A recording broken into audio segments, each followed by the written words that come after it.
People are as worried as they are about the Eagles' schedule. It's May 16th. Oh, my gosh. Yesterday was May 15th, and there's people worried about September, October, November, and December for all kinds of reasons, including our own Bill Colarulo. Oh, Bill Colarulo yesterday. Wowsy, woo-woo. He's doing something, though, and I know what it is, and I called him out off the air. I can't wait to call him out later. It's Kincade Salciunas, 97.5 The Fanatic.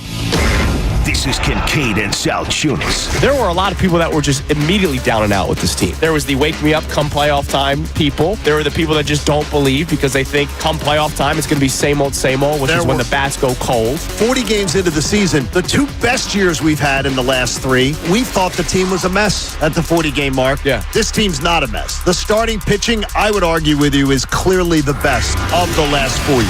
Kincade and Salciunas. John Kincade, Andrew Salciunas. 97.5 The Fanatic and 97.5thefanatic.com. And a good Friday, payday Friday morning, Philadelphia. I'm Andrew Salciunas alongside my man John Kincade. Johnny, good morning. Yeah, it was payday. Check this morning. Hell yeah, man. Check before I got out of bed because the girls are not in the house. It was like empty. Yeah. I was worried I was like going to oversleep or something, and Nikki Foles is out at the Canine Resort, so I got to pick her up afterwards. Speaking of sleep, for the first time, ladies and gentlemen, for the first time since June 30th of 2024, my son slept through the night without waking anybody up in his own bed, and I feel an energy today that I don't think I can even explain. I think 16-year-old Andrew in the inside is going, that's how you felt every single day at one point. Oh, man. 111 days to the Eagles opener, and you're feeling that energy. For the first time Thanks, Coop. in almost 365 days, my son... Well, that's on you, but we can get to that at another time. No, it's on Lithuania. No, that's on you. It changed everything because telling you. the room only had one bed, and he felt comfortable sleeping with Mommy. And that never changed. That never changed until last night, Johnny. Okay, that's on you, but we're going to get to that at another time. So if people think I'm already too energetic and if people already get annoyed with me, buckle up. It's going to be a hell of a day. All right, so yesterday was insane, John. We did the show, and once again, it feels like it's 2024, right? When my son was sleeping in the bed by himself consistently. We were once again in the month of May, and will be, it seems like, in the months of June and July. Yes. The beacons of light for the Philadelphia Eagles. Well, after yesterday, we were followed by storm clouds. My God. My gosh, it was just... I felt like calling the season off. Before the show even started. Stormy and cloudy after us. I thought it was Kardashian grandchildren. Bill walks in. Before, we're doing the crossover, right? So this isn't even like an on-air shtick or anything, right? Boys. Oh, man, that's a tough schedule, Boys, man. you see that schedule, boys? Man, that's a tough schedule. Boys, you feel that? Seriously, when Bill was putting on his capris yesterday morning, I think he really must have... Why'd you have to go there? Well, I think he must have really just... I don't know. The capris were too tight yesterday on Bill. Man, because he was not in a pleasant mood. He saw that schedule, and he felt like he was still playing for Gettysburg, and he was about to play Alabama. Like, it was unbelievable, his reaction to the schedule. They were playing Penco Tech on their schedule that week. So, as we extend this show another day, as we continue to see the fallout of the NFL schedule, and you have information, I have information. It's just unbelievable. There's people nationally that are writing articles where the Eagles aren't winning the division anymore. Like, it's unbelievable. The quick... Oh, my gosh. The quick knowledge that has escaped the brains of people all over this country, including Philadelphia, that the Eagles are the defending Super Bowl champions. Wait, did you say brains? Yes. Because I am absolutely convinced brains were not in operation yesterday. Yesterday was brains day off. I'm telling you. It was. Now, I did not get to hear the afternoon show. But I'll tell you this. If CT18 was feeding in any way into this, and Connor tends to be one of the most optimistic people. I will tell you, I was driving around a little bit. Okay. He seemed very confident. Okay, good. But they were doing the full show W's and L's, like breaking it down by months and whatever.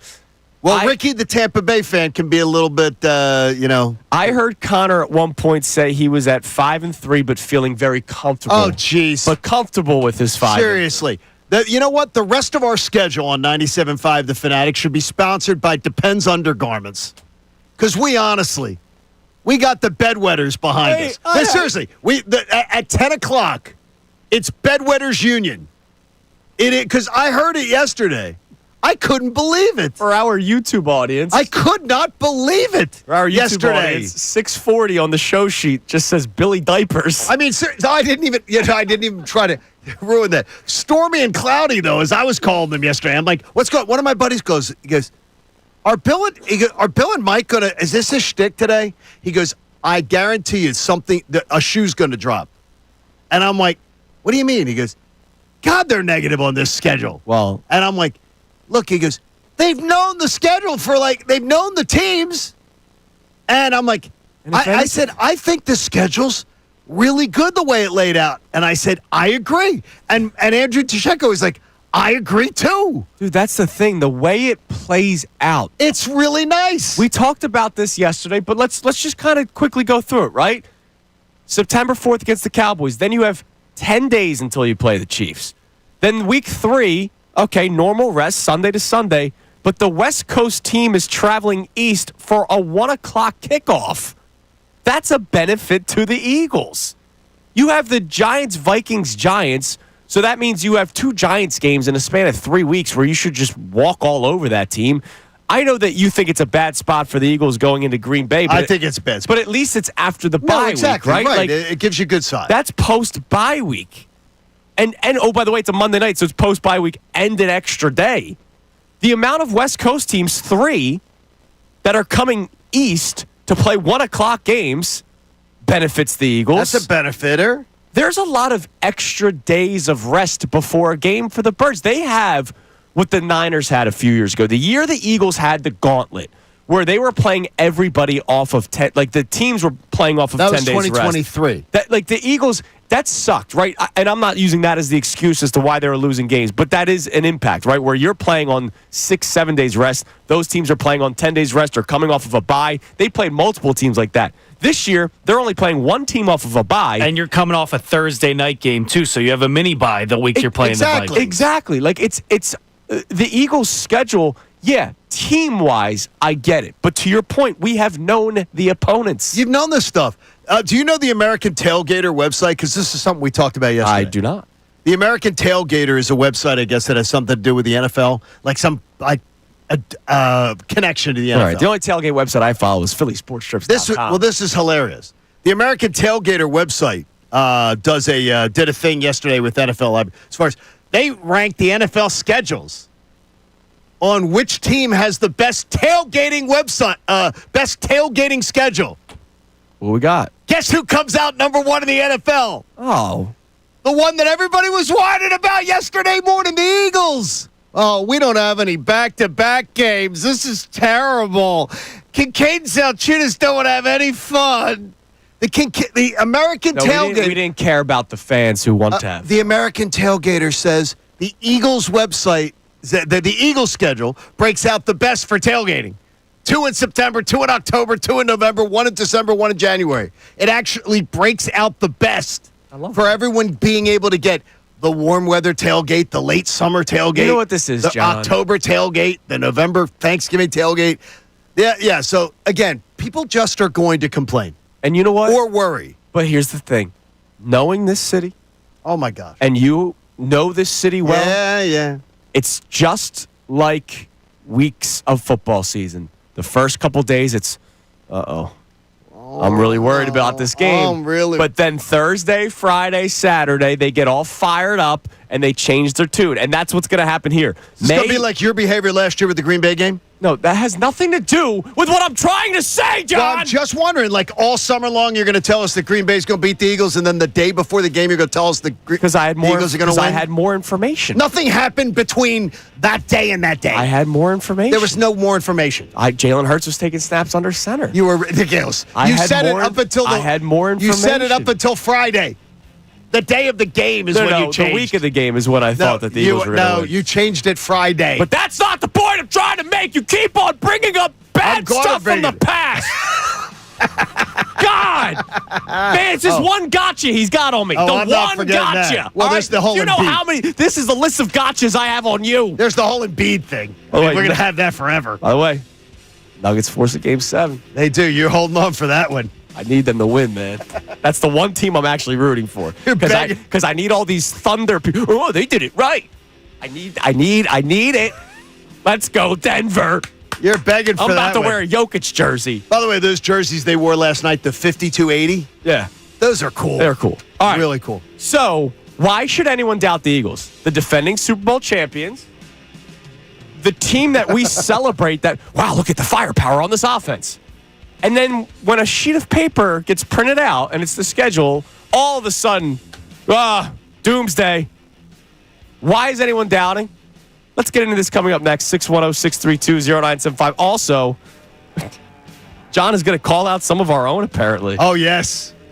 Oh, my gosh. Because he's anti-W's and L's. What else is there? Stormy and cloudy. It's Kincade Salciunas, 97.5 The Fanatic. Connor Thomas. If you're an opposing team, how do you consistently beat the Philadelphia Phillies? Like, what?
95, the Fanatic.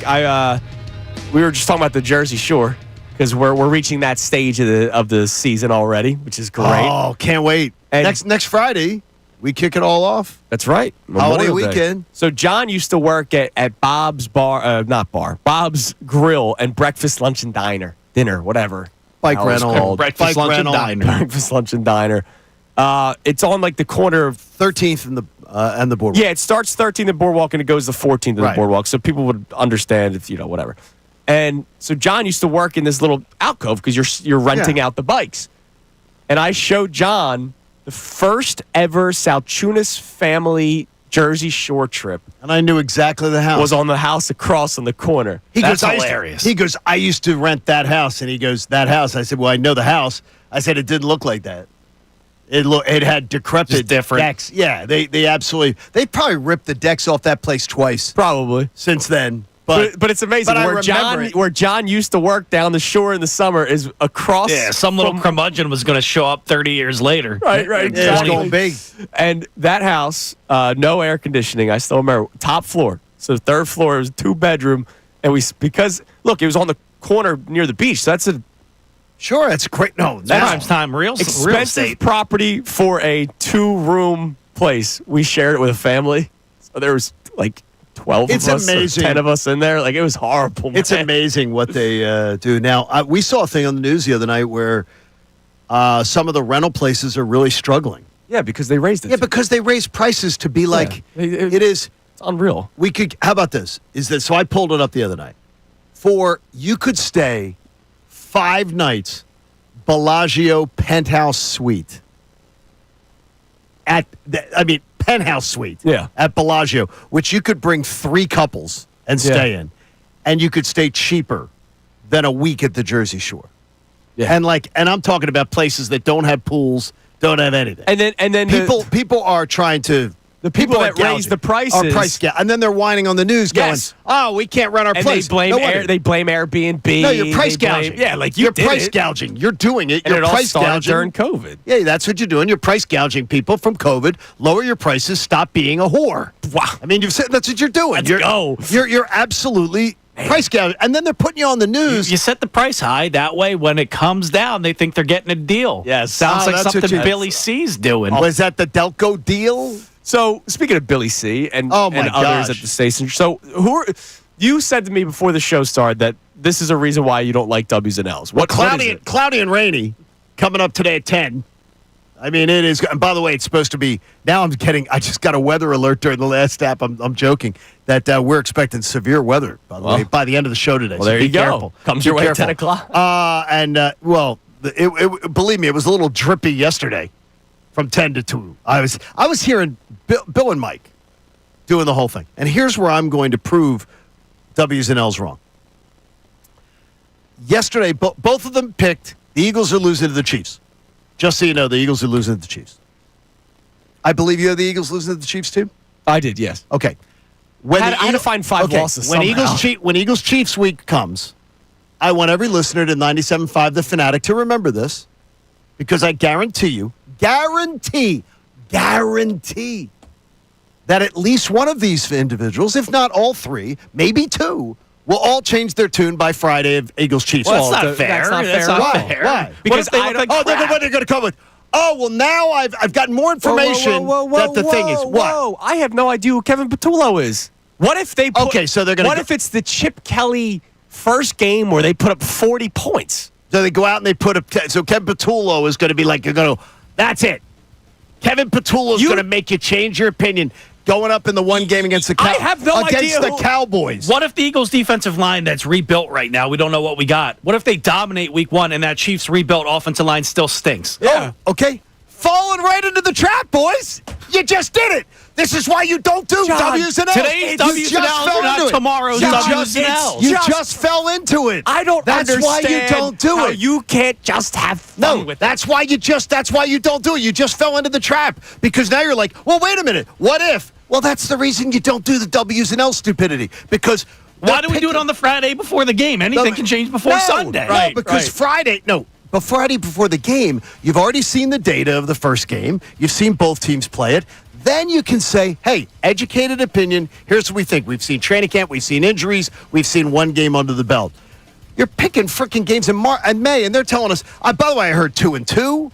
I heard 3-3. I heard Mikey Miss telling you they're losing down the stretch. I mean, and by the way, these guys, they believe in a lot of bad teams. Well, I'm going to tell you right now. We're gonna play some Bill Colarulo audio for you in about 20 minutes that I can't wait for. But It's going to sound like one of those dog commercials where they're in cages. Before we do that, John has some of the schedules for the other teams. He did W's and L's for the other teams. He just doesn't do them for the Eagles. It's not W's and L's at all. It's not W's and L's. The Eagles' schedule might be difficult, but some are other contenders. We'll go through those coming up next. It's Kincade and Salciunas, 97.5 The Fanatic.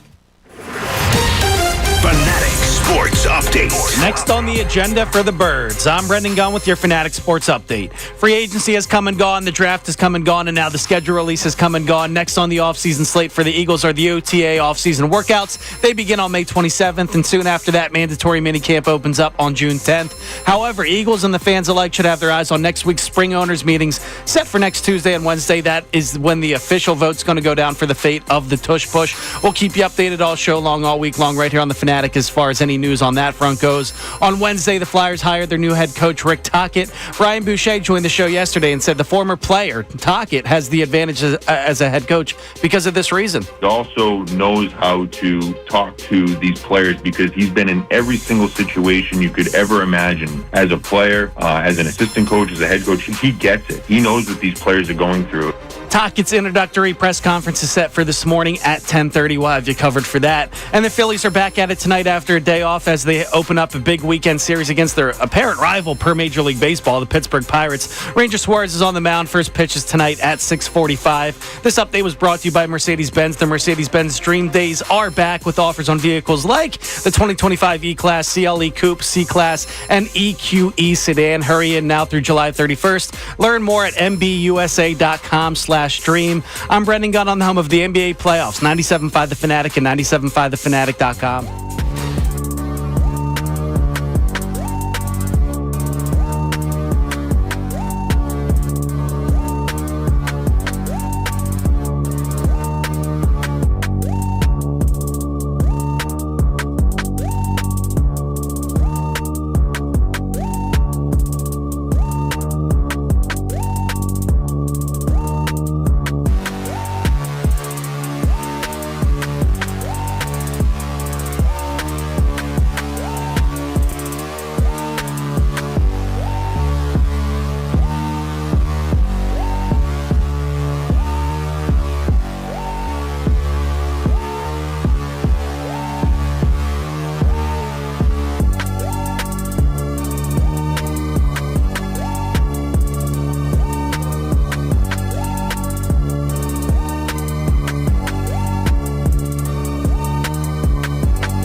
Salciunas, 97.5 The Fanatic, on this beautiful Friday morning. It felt like football weather walking in It was to pretty my nice car this this morning. morning. It was nice. It was like a nice crisp air. Oh, the fog bowl. There was so much fog.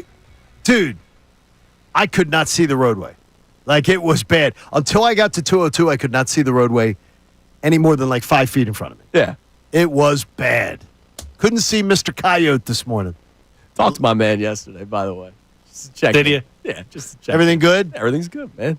Football schedule came out yesterday. Wow. Come on, man. It's holiday. All right. So speaking of schedules, Yes. so the Eagles' schedule, let's face it, there are going to be difficult stretches in it. So if you're listening to us, like, we're not saying 17-0, go Birds, bro. Like, we're not doing that. It's just Alec Boom. there seems to be an overreaction to this schedule There's a right total now. overreaction. Now, you have taken the time because you are logical psycho, John. Well, I was watching, all I was doing because they didn't get to golf yesterday, so I watched. Yes. I finished you. Congratulations.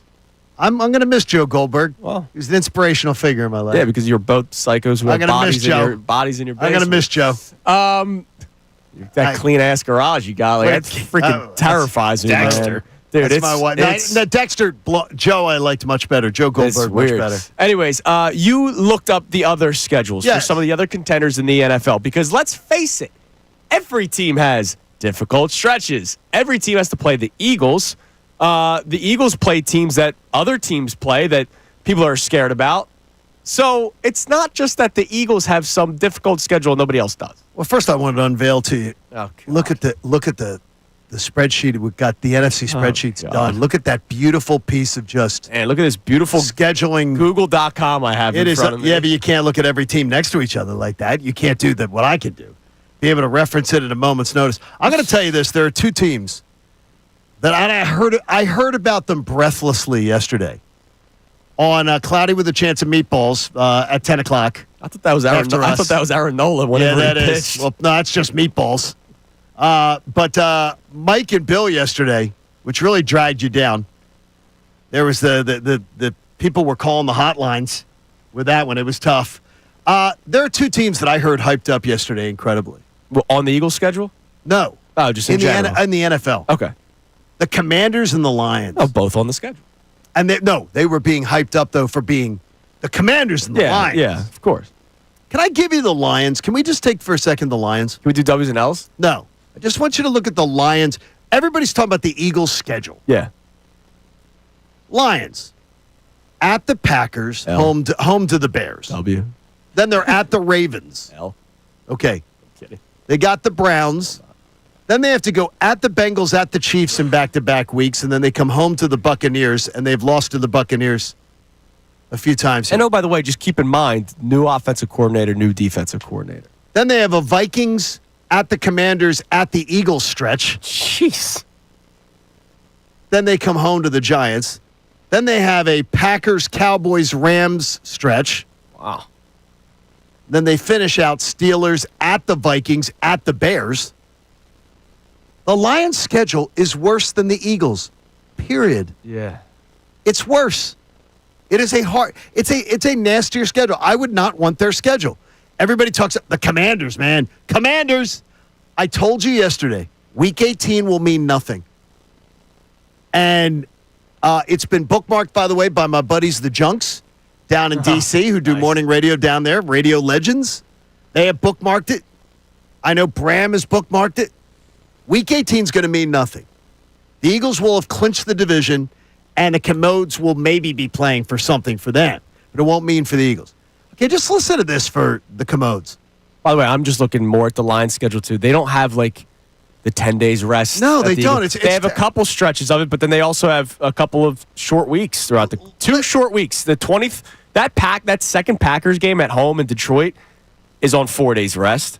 And then the Vikings game Right? in Minnesota, Christmas Day, 4 days rest. Like, I mean, listen to that.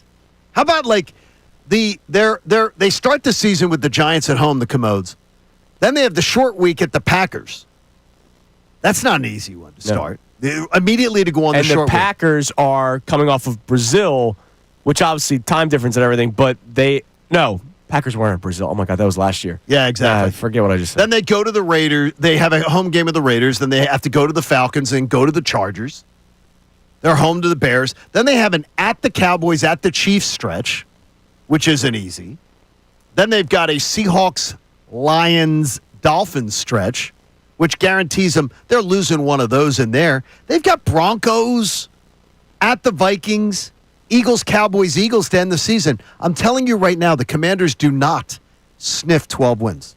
Yeah, and remember... They're not sniffing 12 wins. I remember when the opponents came out, it's basically the exact same as the Eagles. What was the one difference? They had one more cupcake. Well, they have they're playing the Seahawks, while the Eagles are playing the Eagles have to play in the Seahawks play the Eagles play the Rams. Yeah, okay, and they played the Seahawks. That's the only difference, I think. They're playing the Seahawks. We're playing the Buccaneers. They're playing the Falcons. Okay, there you go. So those are the two games. They get at the Falcons. We get at the Bucs. Okay, they get the easier game. I think they get the easier game. Yeah, I agree with you. And they get the Seahawks at home.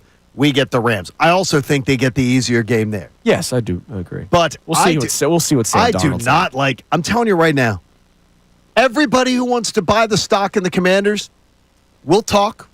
I'll talk to you in November. I'll talk to you in December. I am not buying it. And I told you last year I liked the Commanders. I was in on the Commanders. And I'm in on them this year being a good team.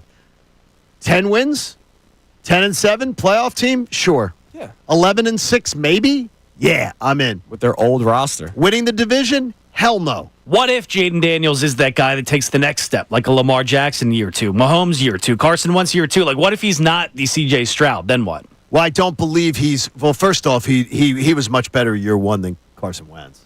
Yeah. True, yeah. He But was what in if the NFC title game. what if he follows in their direction, though, where he takes the step year two? I don't believe he will, but just because I don't think that it's more about the team around him. I'm a huge Jaden Daniels fan. I said it from before the draft. When they were talking about I wanted the Bears to take Jaden Daniels. Right. I wanted him in their division because I believed in Jaden Daniels, and I believe Jaden Daniels is going to be a capital P problem for years to come. This year, no. I believe this is the year where everybody's going to set the bar up here. I'm putting my hand up high in the air for everybody. You got a full season and then of tape now. It is going to be not a struggle bus, but for the Commanders, I believe it's going to be a slight regression year. By the way, speaking of that draft. 11 or 10. Speaking of that draft, we'll get into it later. Yep. That, not just story, book. Oh, my gosh. That came out about Caleb Williams and how much he was against going to the Chicago Bears. He wanted to be a Commander. He wanted to go to Washington. He was about to go to the UFL, man. Well, no, he wasn't. I think that was a ploy. I think that was agent, but he wanted to go to Washington. He wanted to get out. He wanted to go somewhere else because he did not want to be a Chicago Bear. And by the way, now look, I know there are people of a certain age group, and many of them would be of my age group, especially, that don't like dudes painting their nails. Yeah, I got you. And by the way, there's a lot of guys your age in the NFL who have bad things to say about dudes painting their nails. But supposedly people around the Bears organization saying derogatory things about him painting his nails. Yeah, that's not right. Dude, if the guy can ball out. Yeah, it's all that matters. It's like Jared McCain. I'd paint my nails. If I was the GM and you give me if Jaden Daniels said, dude, I'm gonna paint my nails and I'm gonna put the little the jewels on them, I'd join him. I'd say, let's go to the nail salon together, dude. We'll do it together. You can. I mean, that's incredible. Like, you're alienating a guy because I don't understand the paint the nails thing. Yeah, it's not for me. But if he balls out, but they're worried about the guys in the locker room not liking it. I can understand. Yeah. But come on. Weird. The Bears are still going to be the Bears. Hell yeah, they are. All right, coming up next, Billy Diapers. We have audio from Bill Colarulo and his show yesterday on the schedule release. We'll also hear from you at 610-632-0975. Why should anyone doubt the Eagles? Why was there this negative reaction to the schedule yesterday? The Eagles are the defending Super Bowl champions. Unreal. What a day yesterday. It's Kincade Salciunas, 97.5 The Fanatic. Philadelphia Union Soccer.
97.5 The Fanatic. So, as the show goes on today, we got like a bunch of things that we're going to get into, and it's going to be a fun Friday.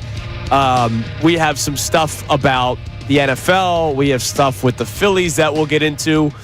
And I can't wait later on, closer to like the 8 o'clock hour for the final 2 hours of the show. We'll have some fun with some side stuff because John Kincade has a bachelor weekend. Yes. You're home alone for the weekend. Yeah, last night went really well. It was really a wild night at the house. So I went to the golf club and had dinner. That's nice. I did not stay for trivia night. Oh, okay. Did not stay You don't for trivia. You don't want to get too crazy. I didn't stay for trivia in your night. No, first I wanted night. to finish you. I wanted to finish you. Okay, yeah. So I wanted to get that off the books. Plus, we get up early, so like it's not like you're going to be out till the crack of dawn. Yeah, we wake up at before the crack of dawn. But I wanted to see. I wanted to see the end of you. I got and you. so I did that. But now I was going to hopefully get in 9 holes today, but no, the weather forecast again. Yeah, it's not really working out for you. No, really, I swear to you. And by the way, this would be the PGA Championship next year, at Aronimink out in Newtown Square. So we're hoping that the weather pattern will be different. Yeah, next year. not like this next year. Yeah, This is terrible. But yeah, we'll have some fun with you being home alone, John. Oh yeah, we're gonna have some fun this weekend. And I'm gonna basically come up with a conversation that anybody can relate to that we'll get to coming up later on the show. But here's what we've been talking about so far to start. Why should anyone doubt the Eagles? When the schedule was released yesterday or 2 days ago, the reaction yesterday was a lot of like doom and gloom and fear. And so let's just play an example for you instead of us talking about him, Billy Binky, Billy Diapers, whatever you want to call him.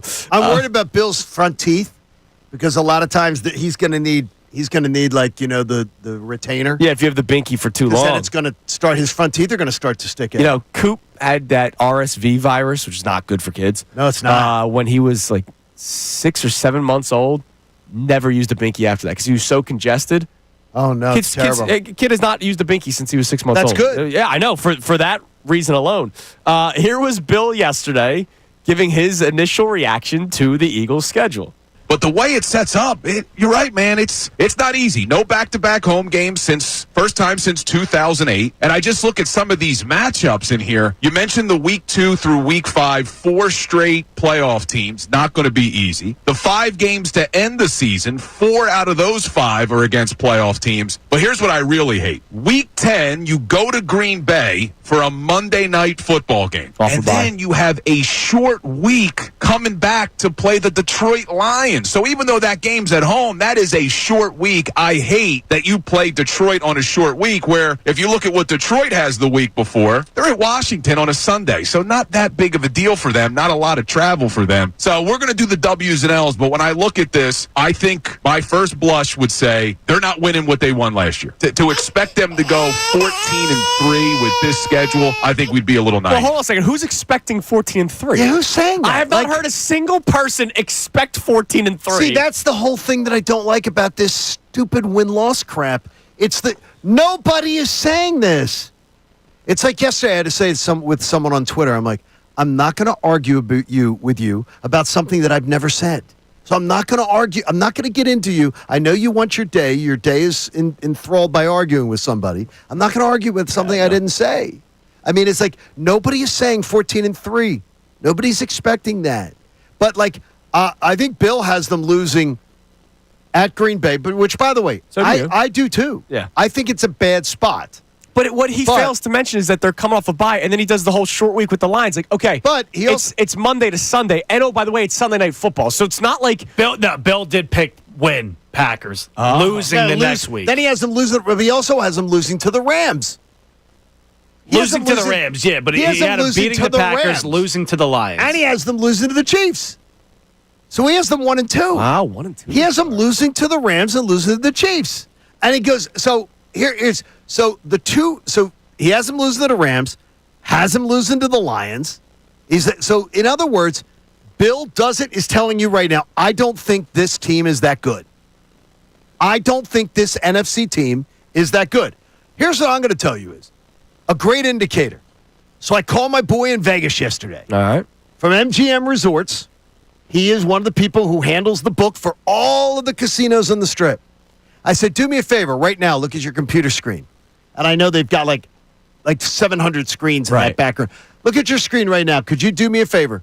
Tell me right now who's sitting on top of the board as the favorites to win Super Bowl 60 the day after the schedule came out, because they do adjust by the I'm schedule. sure they do. Oh, he picked them to repeat. He picked them to win a wild card spot. Okay, here it and is. you run the table Yeah. on the road. So in other words, Bill is doing the if he's on a fence, about a fence, he can be right about everything. I have a theory, but go ahead. Tell this. The favorites to win the Super Bowl, the Philadelphia Eagles. After the schedule came out. Yeah. In fact, their odds went 625 to 650. Oh, it went up. Went up. The favorites to win the NFC, the Philadelphia Eagles. The Eagles are plus 650 to win the Super Bowl. The Ravens are plus 700. The Bills are plus 750. The Chiefs are plus 750. The next three teams with best odds to win the Super Bowl are AFC teams. Ravens, Bills, Chiefs. The next team that's a favorite to win the Super Bowl is the Lions, plus 900. Yeah. The Lions to the Eagles to the Lions. The Lions number went from plus 800 to plus 900 after the schedule release. So Vegas said, oh, Eagles number went slightly better. Lions number slightly worse, more than slightly worse. Yeah. Because their schedule sucks. After the Lions at plus 900, the Commodes are plus 1,800. Vegas doesn't believe in the Commodes, but everybody in this town all of a sudden is like, ooh, Landover, Maryland. Not everybody in this town. Ooh. Now, I have a theory. They're scared of the little business mall down in Landover, Maryland. I have a theory with Bill. There's a Joanne's Fabrics there and a nail salon and a football stadium. My gosh. I have a theory with Bill. What's Bill's? I already know. I told you. Mine is he's dangling his legs on the damn fence. Here's So what that way he can say, I told you it was a bad schedule. What? You see, you're thinking he's a selfish individual. He's being the fall guy. What are you talking about? He's making it seem like this schedule's so hard. So when Sirianni goes bad? So when no. Or when Sirianni goes well, it's either, man, that was a tough schedule, man. You can't be too hard on my cousin Nick. Or, man, did you see how hard that schedule was No, wait when a it minute. first came out? So and Nick Sirianni, the greatest coach in the history of NFL, We is all the fertilized. reason why they were able to overcome the difficulties of this schedule. This My is why- cousin Nick. This is why Bill was a successful attorney, because yeah, man. he can argue both sides. He goes in. The genius. Any good attorney not only has to know what they're arguing going into a court, but they have to have sat in a room and said, what are all the things that people are going to argue against my case? They have to acid test their case. And that's what Bill and Mike do every day. They're smart guys. They're Oh, very, yeah, very man. smart individuals. And that's what Bill's already doing here. He's on a fence about a fence. And he's doing it again. Because he's going to be able to say everything he said yesterday, he's going to be able to trot out in September and October and go, well, I told you that. Remember when I told you that? Come on, Billy Binky. Coming up Stop next. We'll check our text line for the first time this morning. You can call in as well at Very entertaining 610-632-0975. Speaking of entertaining, we could be very entertained Sunday if you can sometimes put things behind you or beside you. Interesting. Paul Skeens is in town, Johnny. He is. I want to talk about players that you would love to see or players you have seen. We can go down memory lane if you want. It's Kincade Salciunas, 97.5 The Fanatic. Fanatic Sports Update. The offseason continues for the Birds. I'm Brendan Gunn with your Fanatic Sports Update. Free agency has come and gone, the draft has come and gone, and now the schedule release has come and gone. Next on the offseason slate for the Eagles are the OTA offseason workouts. They begin on May 27th, and soon after that, mandatory minicamp opens on June 10th. However, the Eagles and fans alike should have their eyes on next week's spring owners meeting, set for next Tuesday and Wednesday. That will be when the official vote goes down for the fate of the tush push. We'll see what happens with that next week. On Wednesday, the Flyers hire their new head coach, Rick Tocchet. Brian Boucher joined the show yesterday and said, as a former player, Tocchet has this advantage as a head coach. He also knows how to talk to these players because he's been in every single situation you could ever imagine as a player, as an assistant coach, as a head coach. He gets it. He knows what these players are going through. Tocchet's introductory press conference is set for this morning at 10:30, and the Phillies are back at it again tonight after a day off yesterday as they begin a weekend series against the Pittsburgh Pirates. Ranger Suarez is on the mound tonight. First pitch is at 6:45. This update was brought to you by Bradford White Water Heaters. When you need a new water heater, choose one that is built to be the best. Choose Bradford White. I'm Brendan Gunn on the home of the NBA playoffs. 97.5 The Fanatic and 97.5thefanatic.com. Hall of Fame baseball is.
line, Gunner, at 610-632-0975. Why should anyone doubt the Eagles? Nobody is denying that it is a difficult schedule. We all know it's a difficult schedule. But, man, oh, boy. this can be a tough stretch, man. I hate to say it. Oh, really, it actually kind of played out well. The Eagles' Super Bowl odds, the odds to win the Super Bowl actually improved. While Detroit's got worse and Washington's got worse. Yeah, speaking of Washington, we got Mike in Levittown checking in, says, I was so happy to hear someone else say it. When John Kincade finally said the other day the Commanders are not going to live up to the hype. They had a few miracle wins last year. The Bears come to mind. Daniels took teams by surprise.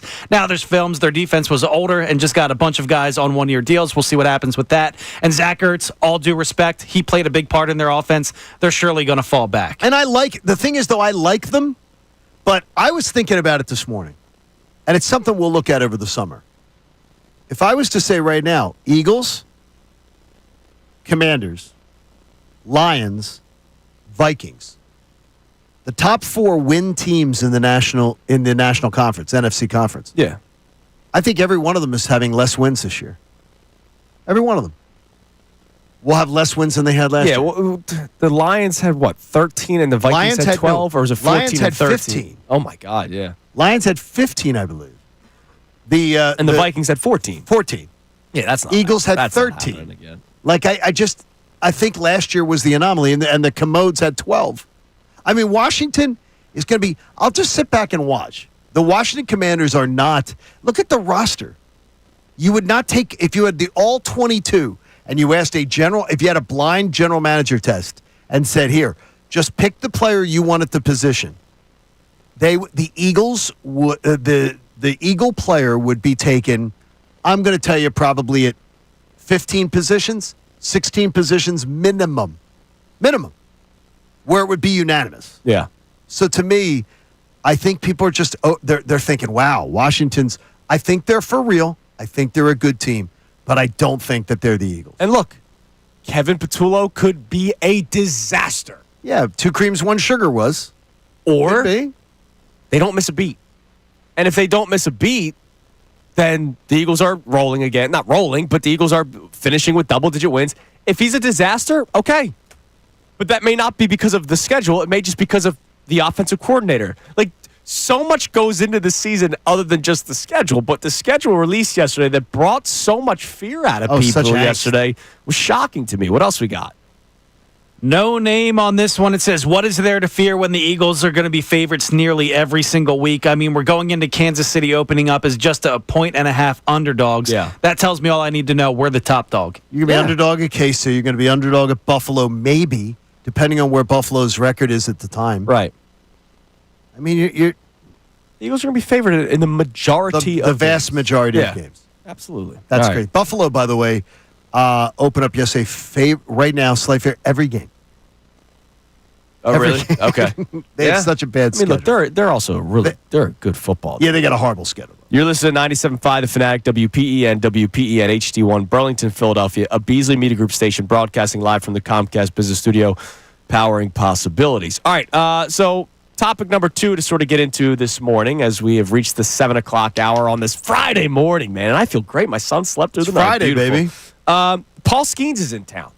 The Pittsburgh Pirates are in town, but we know that Paul Skeens is pitching Sunday for the Pittsburgh Pirates. And so this is a guy that I imagine a lot of people bought tickets or are going to buy tickets just to go see if you're a big baseball fan, right? Or even if you're just a somewhat baseball fan. He's all over the place, right? With Worth the price of admission. Livy Dunn, the talent, you name it. There's a lot that surrounds Paul Skeens. So what I want people to do today on our text line or our phone line at 610-632-0975, give us some of like the last players that you paid because you wanted to go see, and is Paul Skeens on that list, and who are the other players in the league that you would still want to see? And it doesn't have to just be baseball. It could be hockey, it could be football, it could be basketball. But another conversation to this. How many times do people do that, John? You and I were texting a little bit yesterday just about some topic ideas for today's show. I know how loyal this city is to their teams. Sure. Right? Like, I know it. But I am somebody that would go to a Phillies game because I go so often to see an opposing player.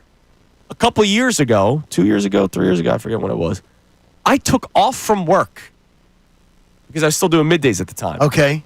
Because the Angels were in town. And not to see Trout, but I wanted to see Ohtani. Like, I wanted to see, I couldn't do the 2 night games because of whatever with the kids, scheduling conflicts, but I was able, if I took off from work, to go see, it was a Friday, so I ended up, making it a 3-day weekend. All right.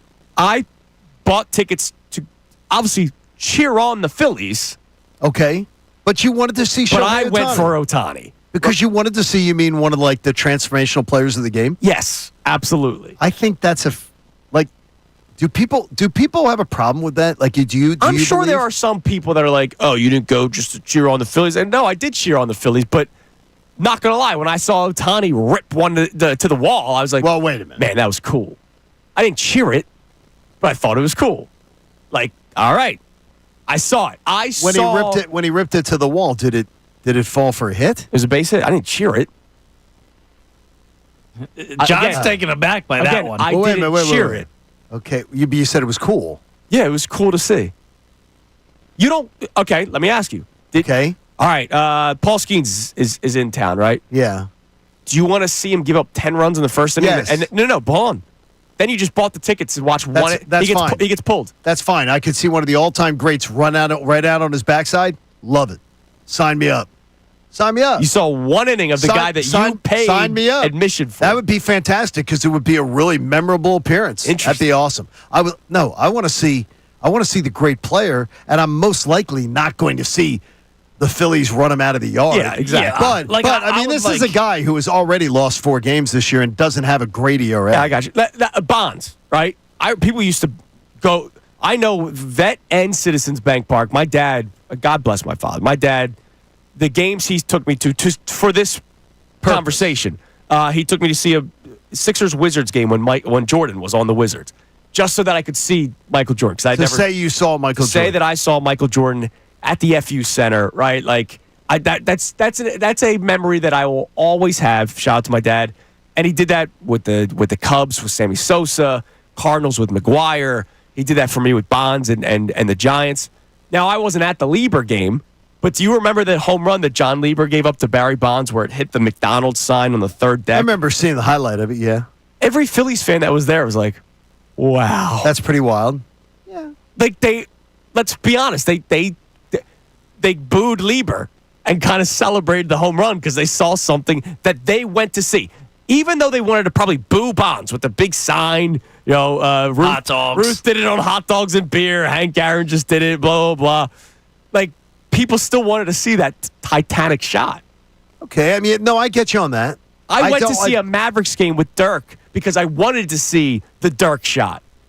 Unfortunately, it ended up being a game winner against the Sixers, and that sucked. Yeah, I get wanting to see the great player. I absolutely have done that in my life. And back in the day when Phillies tickets you could get in for nothing.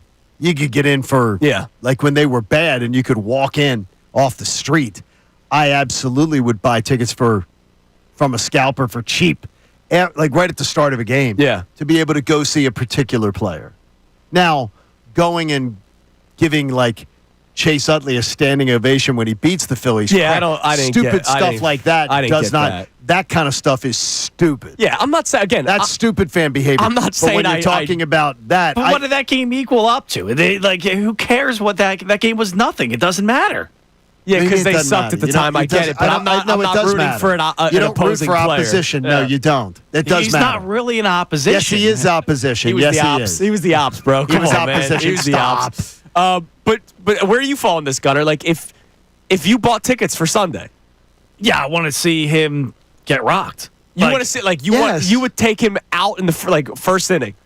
Yeah, I would be happy with that. You see your team go out there and dominate one of the best pitchers in baseball, the odds-on Cy Young favorite to enter the season. Like, I would love to see that. I'm not saying I wanted to see him strike out 27 guys. You like seeing what the Phillies did to Strider? Well, yeah. One of the greatest pitchers. Like, I'm not there to see a one bloody nil again, and the Phillies barely win. Like, that's not what I'm there to see. I want to see the lineup go to town, take him behind the shed, and put him out early in the game. I like that.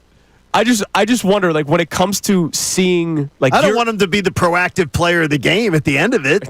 Like I don't want that. I don't want that. Poor guy. I just wonder, like if somebody buys tickets to see like LeBron, right? Well, he may just decide to take off. I did do that last year. Right, but like you want to see at least one LeBron moment. Yeah, but he may take off just because he wants to. I got you. He may have. I got you. He Fine. may have cramps. Steph Curry. You want to see Steph Curry pull up Dude, from Steph the logo. Curry didn't play in Philly for like 3 years in a row, too. It was terrible. The point I'm trying to make is people buy tickets to see opposing stars. I don't think you buy those tickets hoping that they do nothing. Yes, That's more of a violation than giving Chase Utley an ovation. Yes, you don't root for an opposing player to do well against your team. I didn't say do well. Just do something.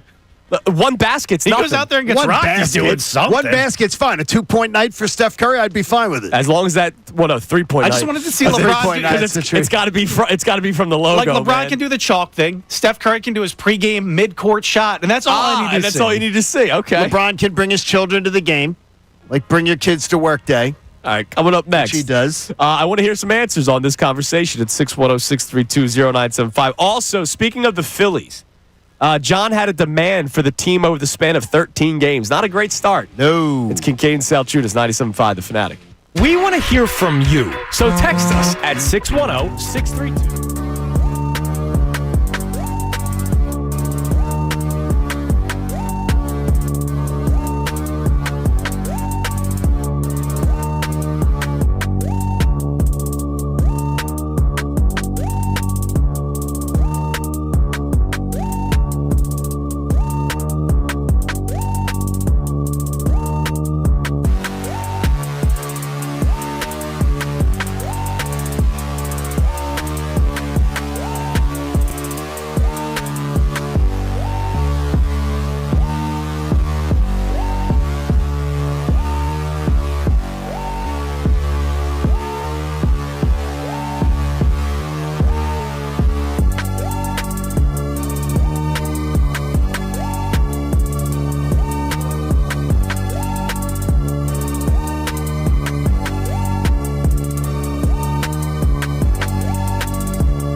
question for you guys. I just thought about this during the commercial break. If you missed the last segment, we were talking about Paul Skeens coming into town on Sunday, and the players that you would love to see, or the players that you have gone out and seen, right? Like you bought tickets in the past to see this player, and then it sort of led to a conversation of, do you want to see them do something in that game, or do you want them to straight up suck because you bought the tickets to go see that person, right? So let me ask you guys this. Forget the money when it comes to it, because the ticket prices were through the roof for this game. Let's say Ovechkin was tied with Gretzky, and he's coming to Philadelphia, and you had endless amount of money. You could buy the tickets because I looked into this because those tickets were what, like they're probably through the roof, like $200, $300 for the worst seat possible, right? No, absolutely. Are you going and hoping that he scores the goal? Yes.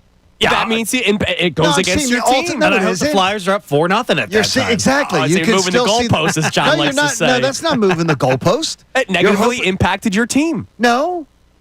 The scenario he just said does not negatively impact your team at all. Oh, we don't know that they're up 4-0. No, you're hoping for history. You're hoping your team does their job, but you're hoping to still see history. You're talking about seeing something that happens once in a millennial. Like it might be something that happens once a century. Okay. Absolutely. Would you want to see Ohtani 50-50?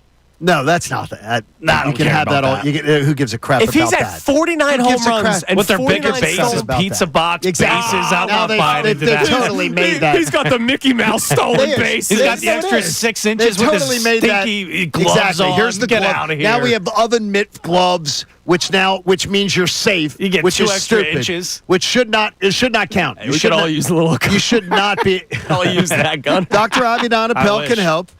We should not be able. That should never count, by the way. You're safe with a freaking oven mitt on. So stupid. It's amazing. Should never count. All right, we'll get to some calls here because people want to chime in on this, and I love it. And I see. Okay. I see a player that somebody got to see that I can't wait to talk to about. But you had a demand Rand for the Phillies 13-game span. I even saved it, John. Yes. Sometimes you save my stuff. I saved yours. You wanted 9-4. I demanded 9-4. Yeah, you demanded. I demanded Rand. Demand Rand. I wanted 9, and I wanted 9-4, and I thought 9-4 should be an absolute fait accompli. That they go 9-4 in this stretch. And in case what people did they are do? wondering, the stretch is Cardinals, which is what they've already started. lost a series to the Cardinals. Pirates, Rockies, Athletics. And it's their second series loss. You lost both series to the Cardinals. P.U. Yeah. You went 2-4 against the Cardinals. I mean, they did come in winning 8 in a row. They were the hottest team in baseball. You're better than the Cardinals. You're better than Cardinals. Yeah, and you went 2-4 against them this season. That sucks. It's baseball.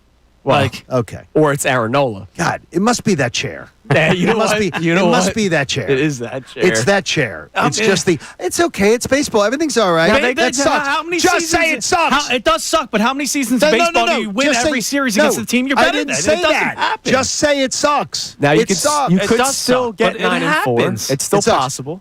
But They now just have to go on a bit of a run here. Well, here's what I'm going to tell you: is that you better go out there and win the first 2 against Pittsburgh. Yeah. Because you've got Paul Skeens. You got Skeens going on Sunday.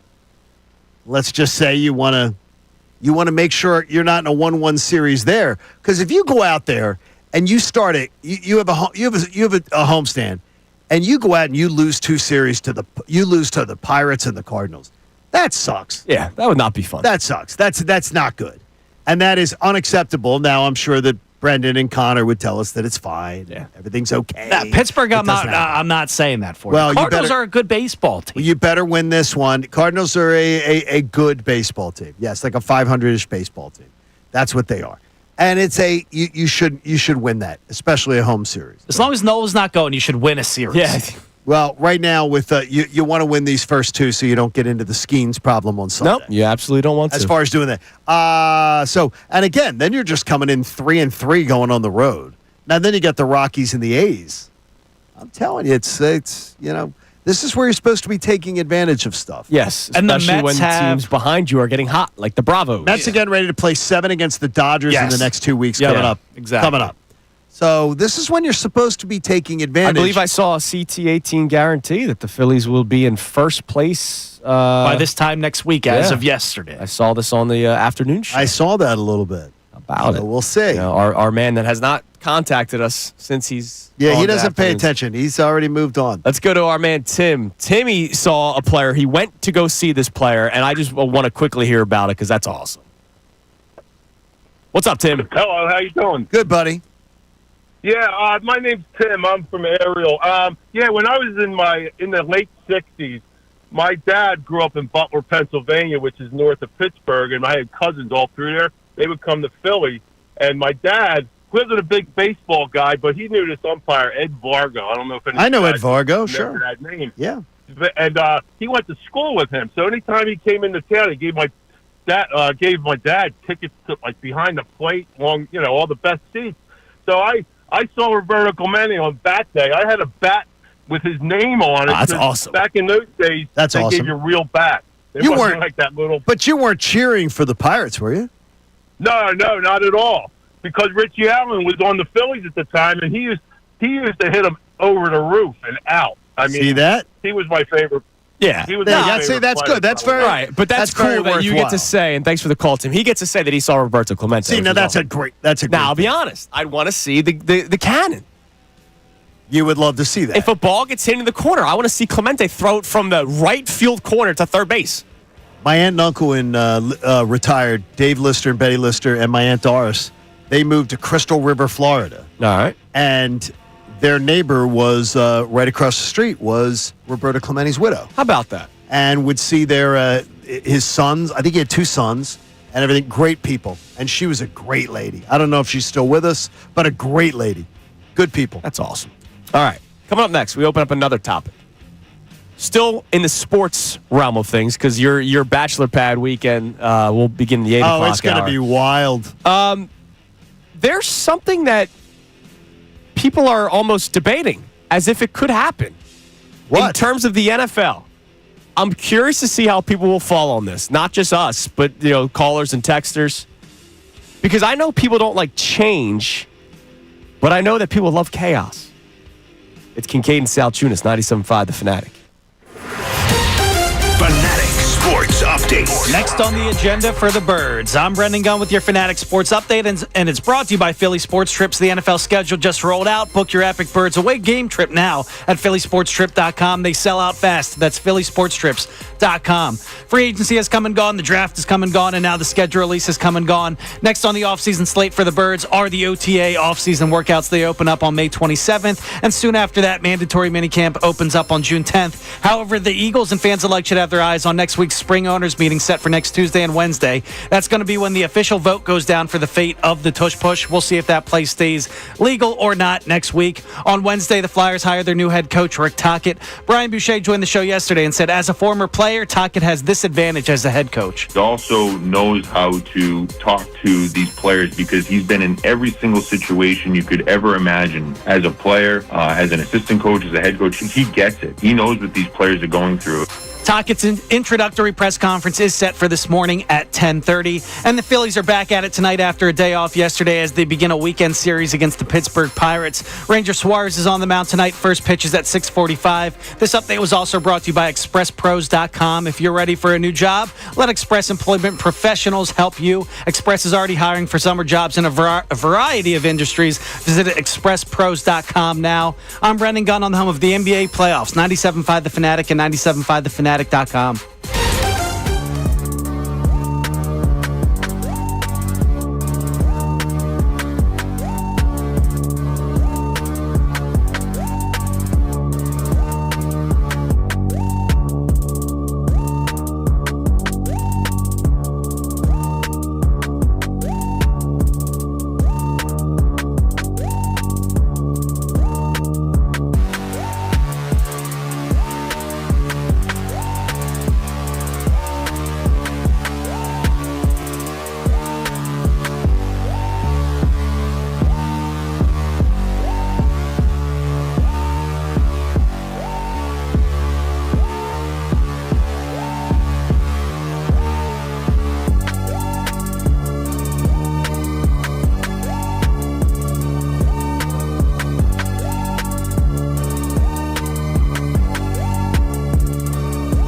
Salciunas, 97.5 The Fanatic. All right, another topic to open up for the people today.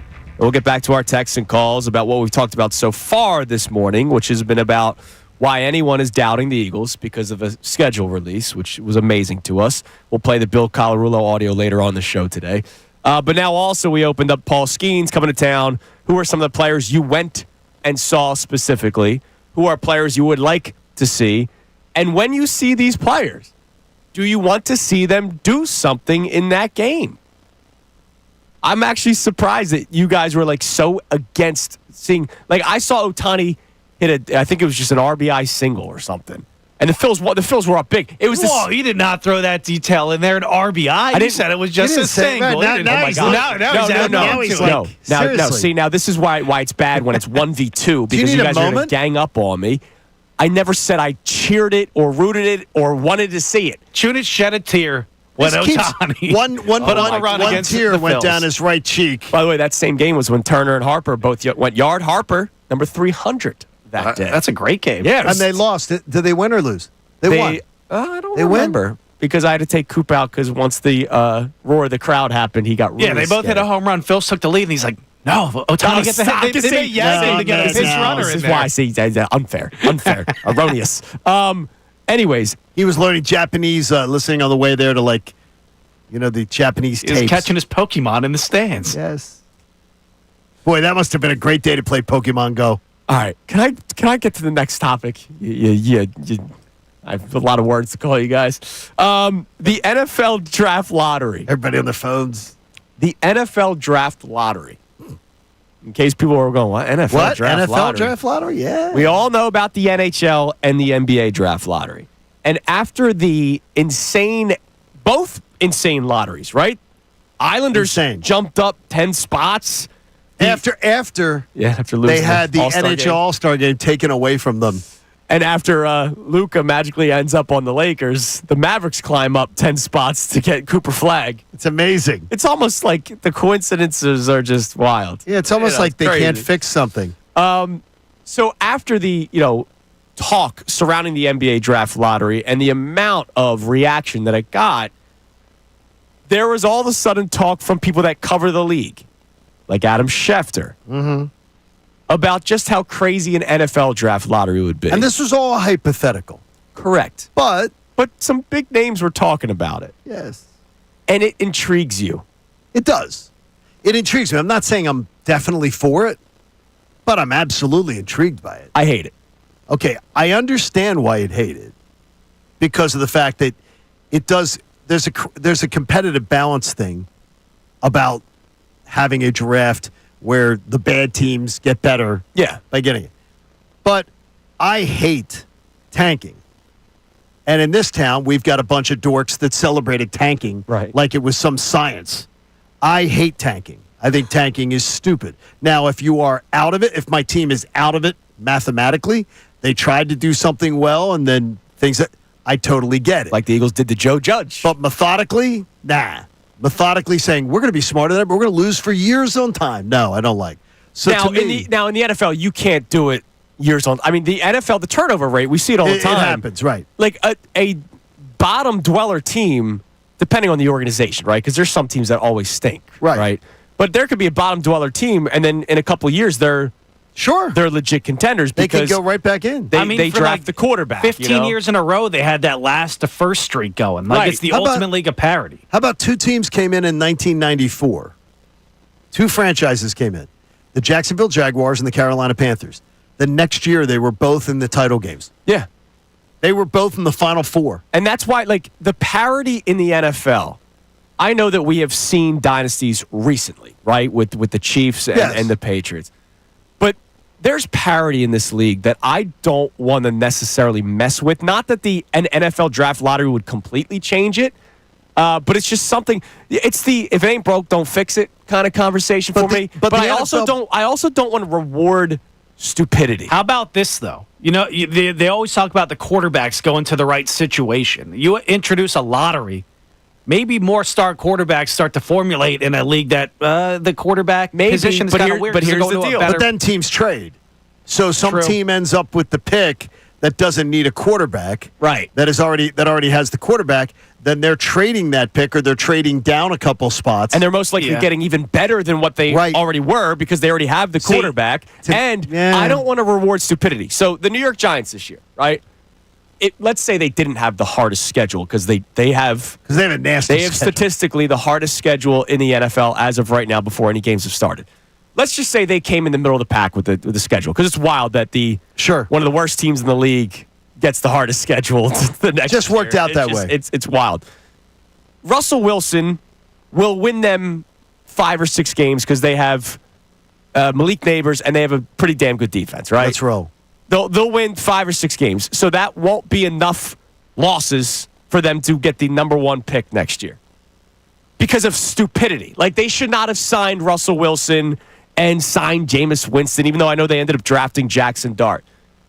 They could finish with 5, 6 wins, in terms of standings, be the 6th or 7th worst team in the league because of stupidity, and then still get the number 1 overall pick because of a lottery? Like, I hate that. What about from the NFLPA perspective, though? Then you're allowed to go out there, toss money around at, I don't know, a Sam Darnold, at a Geno Smith, and middle-of-the-pack quarterbacks. And maybe if they do end up stinking, you still can get your quarterback of the future later on. See, that's where, Yeah, but if they end up stinking, then you have a high draft pick. If they end up stinking, like they're middle of the pack. Like they're not what you thought they were. Like, could you Getting over imagine? the So hump. the Mavericks climbed up 10 spots, right? which the Islanders did too. Right. In the NFL, what's like the 11th worst team is Well, no, but they wouldn't around be 500, right? But they wouldn't be in the. Yeah, let me see. Who'd be in the lottery? So you have 14 teams in the playoffs.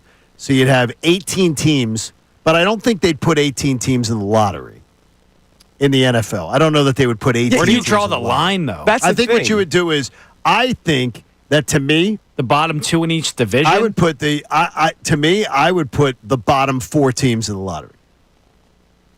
The last place team in each division goes to the lottery. That's how I do it. That's what I put in my notes. I said, instead of doing, because I'm not putting 18 teams in the lottery, I'm putting the 4 last place clubs in the lottery. And that's how I would do it. By the way, if you just went off of last year, right? Right.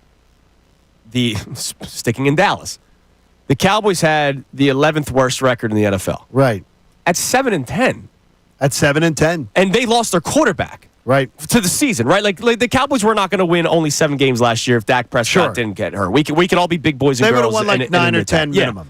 So 7 wins, a 7-10 record, and we see how many times is a team that goes like 7-10 the next Goes year? 11-7.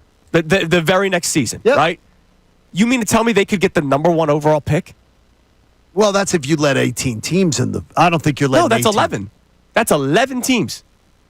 What do you mean 11? If the I'm making the Mavericks comparison that they jumped up 10 spots. I got you. I wouldn't have them in the lottery. So They you would wouldn't have be in what, my 10 NFL. No, I'd have teams? 4 teams in the lottery. Oh, only 4. I would only let in 4. I wouldn't do an NFL lottery that was crazy. Or what I would do is, I would do a lottery system where you go. There's 18 teams.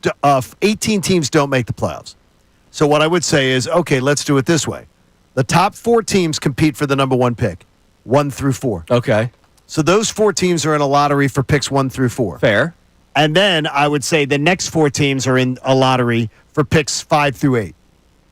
And then the next 10 picks are in a lottery for picks then through then. Or go 5 and 5.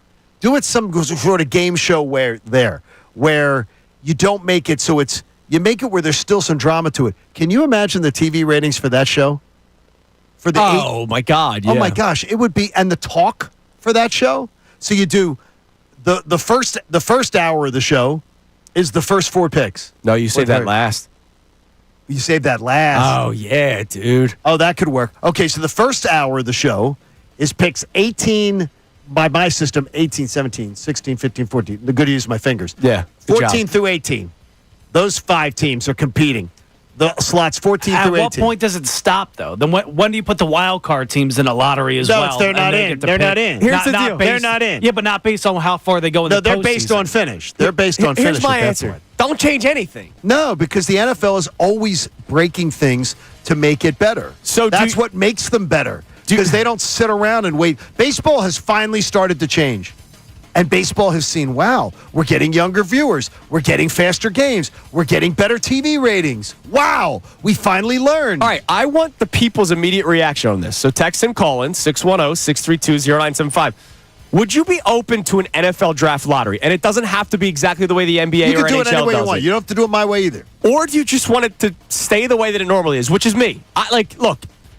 Sometimes I think simple is better in certain things. Simple charm flooring. You know what I mean? Like, just as simple. I don't want to change it. But I know people love lotteries. People love ping pong balls. Hell, this city specifically. We'd love to hear from you, 610-632-0975. So we'll continue this coming up next. Also, John's going to make fun of me in the next segment. And he doesn't even know why. But I just know you're going to make fun of me. We'll get into it coming up next, I promise, here on 97.5 The Fanatic. Mike Missanelli. There's no way that you're going to get me to buy into this Embiid Paul George thing. I can't do it. Talking about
742 here on Kincade and Salciunas 97.5, The Fanatic.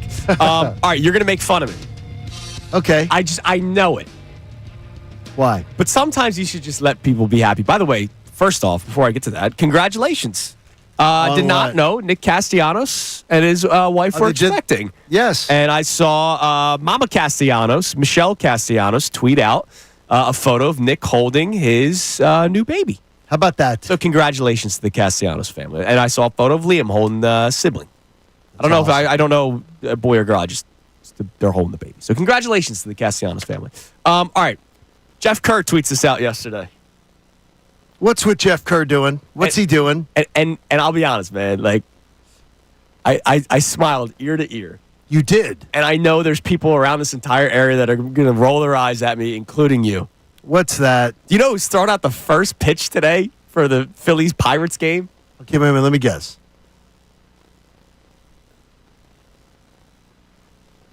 John Fetterman. Is there a tie? John Fetterman. No. I'm thinking because Philly and Pittsburgh. AJ Burnett? Do you think I care about politics? No, but I thought I'm smiling here. No, I didn't think you. I'm just saying is that Philadelphia and Pittsburgh. I was thinking it's something that involves the whole state. You're making fun of me. Oh. What way to divide the two cities than bringing a political figure? I have just no to idea. Make I have even no more idea. division. If he dies, he dies. Ivan Drago? Yes, Dolph Lundgren is throwing out the first pitch tonight. Dolph Lundgren is? For God's sakes, he's not throwing a fastball. If he dies, he dies. He's not throwing a fastball. If he throws a fastball, that with all the have you seen the Botox? Yes, I've seen the Botox. My gosh, I Drago! saw a picture of him on a commercial. I saw him on a commercial for something. On a betting app. Oh, is he really? He's on a betting app commercial. Well, they do bet. What is the Phillies bet 365? Which one is it around the ballpark? He was on a commercial for a betting app. Okay, on a TV commercial. How do we not have the Ivan Drago? If he dies, he dies anywhere in this system. Don't worry. Go in my Vox Pro folder. That thing is filled with damn gold. Well, he was on a betting app commercial on the TV. He's only 67, by the way. Well, dude, he looks like he has to unbutton his shirt to take a pee. I mean, he's had his skin pulled so tight. I mean, unbelievable. I mean, it's like stop with the Botox and the surgery. Now I'm trying to figure out why. I swear to you, you didn't recognize I did not recognize him on the ad, except that they had him doing this. I don't know why. That would be my only guess because I know the Phillies are partners with one of the. He's on a betting app. He's on a betting app commercial. So that would be my guess. He's on a betting app commercial. So that's probably what it is. I think that's cool. I mean, are you kidding me?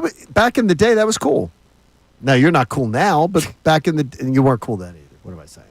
Wait, all right, hold on. Let me try to because the Phillies did do a write up on this. They did. They put out a press release on this. Well, it's for the week. It's MLB Armed Forces Weekend. Well, what does that have to do with Bank Ivan Park. Drago? Oh, they're just putting out here's everything that's going on this weekend. And I love how they say that Dolph Lundgren is here before the game. Okay. Rocky IV actor Dolph Lundgren will throw a ceremonial first pitch. Really? So they're promoting it as Rocky IV. Did Rocky IV come out like around this time? Like, no, I think he's. I'm telling you, he's on a commercial for a betting. Yeah, that's probably what it is. That's so he's there. He's probably there courtey of that. But I can't wait to hear. Would you buy tickets to see Dolph Lundgren throughout the first pitch? 610. I can't wait to hear the Kruk McCarthy interview with Dolph Lundgren. Well, it is rivalry weekend too. It is rivalry weekend. We get the Pirates. Why we get the Pirates? Historic rivalry right there. Yeah, that's right. I remember when that came out. Everybody was like, "Yeah, everybody knows that the Phillies and Pirates are big." I mean, back in the day. Way back in the day. No, I mean, but even back in the day, it wasn't. I mean, unless it was before I was born. Pittsburgh and Philly's never been a thing. There used to be a thing with Labor Day. Labor Day and the Pirates. Yeah, Labor Day. I remember doubleheaders with the Pirates. But it never was like a big thing. Is that there was the Pirates was always a big deal because of Stargell and I mean they were a great team. You know what? I have contacts. I'll ask Brazier why Lundgren, because he's part of that process. Yeah, but then you know what Dolph Lundgren's gonna say. Why Brazier? We had lunch with him the other day. I was asking myself that too at lunch. I love John Brazier. Man. We love him too. All right, what do we got on the text line? Give us a text, and then we'll get to calls and stuff. We have so much going on today. It's a fun Friday. I love it. And John's got his bachelor weekend. Oh, yeah, big bachelor which weekend. we'll get into next segment. And I can't wait to speak with just complete honesty that every guy will agree with and understand, and some of them may lie about. We got Reggie in South Jersey checking in saying, I say no to the draft lottery for the NFL, but if they do it, you might as well introduce the toilet bowl where the bottom two teams all play each other the week before the Super Bowl for the first overall pick. I like that. The toilet bowl. So you would have the winner, though. The winner, because you can't just have two teams tanking in front of each other. Just tanking. Who can tank worse?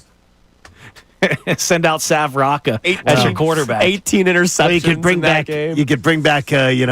Bring back the Sixers brass. You sign Carson Wentz for a week. Hey, Sam Hinkie's available. Sam Hinkie's there. Josh and King of Prussia wants to talk about the draft lottery. The NFL draft lottery that's Josh. now all of a sudden picking up steam. What's up, Josh? Hey, fellas, how are you? Good to hear from you, man. What's up? I have a feeling that this is being floated out by the league for an 18-game season because they saw how rough the last week of the season was last year, and they're really, pushing it. So they're trying to figure out a way to judge it, I would assume. I don't want to see a whole bunch of slop in, in the 18th week of the season or the 19th at that point. But I think John's point, if you segmentate it some way, they're going to have to do something because no one's going to watch a 1-in-17 team play or 1-in-16 team play each other the last week of the season for that first overall pick. Right. And we all know that the league wants that 18th game. So they're getting it, and they're getting it too. Something. Yeah. Yeah, and they have to find some way to keep it entertaining. Because I'll be honest with you, I love football, but that was a rough last week. Last year when pretty much everything was in lock. I think all the seats were locked up in the AFC by the end of the 17th week or something like that. So it's interesting. Something has to be done about it for sure. I don't know, you can't have 18 teams, though. That just gets to be too convoluted. So, I could see something. Yeah, especially with but you couldn't. No, but wait a minute, though. Just talk it out with me. You couldn't do, in the first hour, you do, or in the first half hour, you do 13 through 18. The second half hour of the show, prime time, you do 9 through. Yeah, but you might be overthinking it for all we know, I don't know. The NFL might just go, we'll do it the way the other, and thanks for the call, Josh. We'll do it the way the other leagues do it. We'll just spruce it up because we're the NFL. We took over Christmas Day. Well, why can't people start calling it the NFL draft lottery? Oh, I got a hate mail from a guy yesterday about that going, the NBA's every bit as big as the NFL. TV ratings don't matter. And I'm like, oh, dude. It's not even close. He goes, you're moving in different circles. I said, no, dude, it's not. It just isn't. I love the NBA's great. It's a great product. I love the NBA. You know me. I love the NBA. But I'm sorry, when the two sports are playing at the same time, people are watching the NFL. They've shown it. It's that simple, man. Come on. It's nothing bigger. It's nothing deeper than what it is. The NFL killed it. The NBA killed its own regular season product with its stars. Yeah. You can thank the stars who don't want to come to work. All right, we'll reset our topics coming up next. Also, we're going to give every man and woman who listens to the show a chance to dream a little. It's nothing to do with sports. Okay. We're going to give you the opportunity to live out your bachelor weekend. Wow. Because John Kincade has one. But I have something to say that I think got a lot to say. Will be spot on, and everybody will say, yep. Interesting. That's true. It's Kincade and Salciunas, 97.5 The Fanatic. Fanatic Sports Update. The offseason continues for the Birds. I'm Brendan Gunn with your Fanatic Sports Update, and it's brought to you by Groundworks, your expert for basement waterproofing and foundation repair since 1997. Book your free inspection at groundworks.com. Free agency has come and gone. The draft has come and gone, and now the schedule release has come and gone. Next on the offseason agenda for the Eagles are the OTA offseason workouts, which open up on May 27th, and soon after that, mandatory minicamp, which opens up on June 10th. However, the Eagles and fans alike should have their eyes on next week's spring owners meetings set for next Tuesday and Wednesday. That's going to be when the official vote goes down on the fate of the tush push. We'll see what happens with that play next week. On Wednesday, the Flyers hired their new head coach, Rick Tocchet. Brian Boucher joined the show yesterday and said, as a former player, Tocchet has this advantage as a head coach. He also knows how to talk to these players because he's been in every single situation you could ever imagine. As a player, as an assistant coach, as a head coach, he gets it. He knows what these players are going through. Tocchet's introductory press conference is set for this morning at 10:30, and the Phillies are back at it tonight after an off day yesterday as they begin a weekend series against the Pittsburgh Pirates. Ranger Suarez is on the mound tonight. First pitch is at 6:45. This update was also brought to you by Bradford White Water Heaters. When you need a new water heater, choose one that is built to be the best. Choose Bradford White. I'm Brendan Gunn on the home of the NBA playoffs. 97.5 The Fanatic and 97.5thefanatic.com. Philadelphia sports. Touchdown! Saquon Barkley!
I mean, we're all over the place, on the air and also off the air.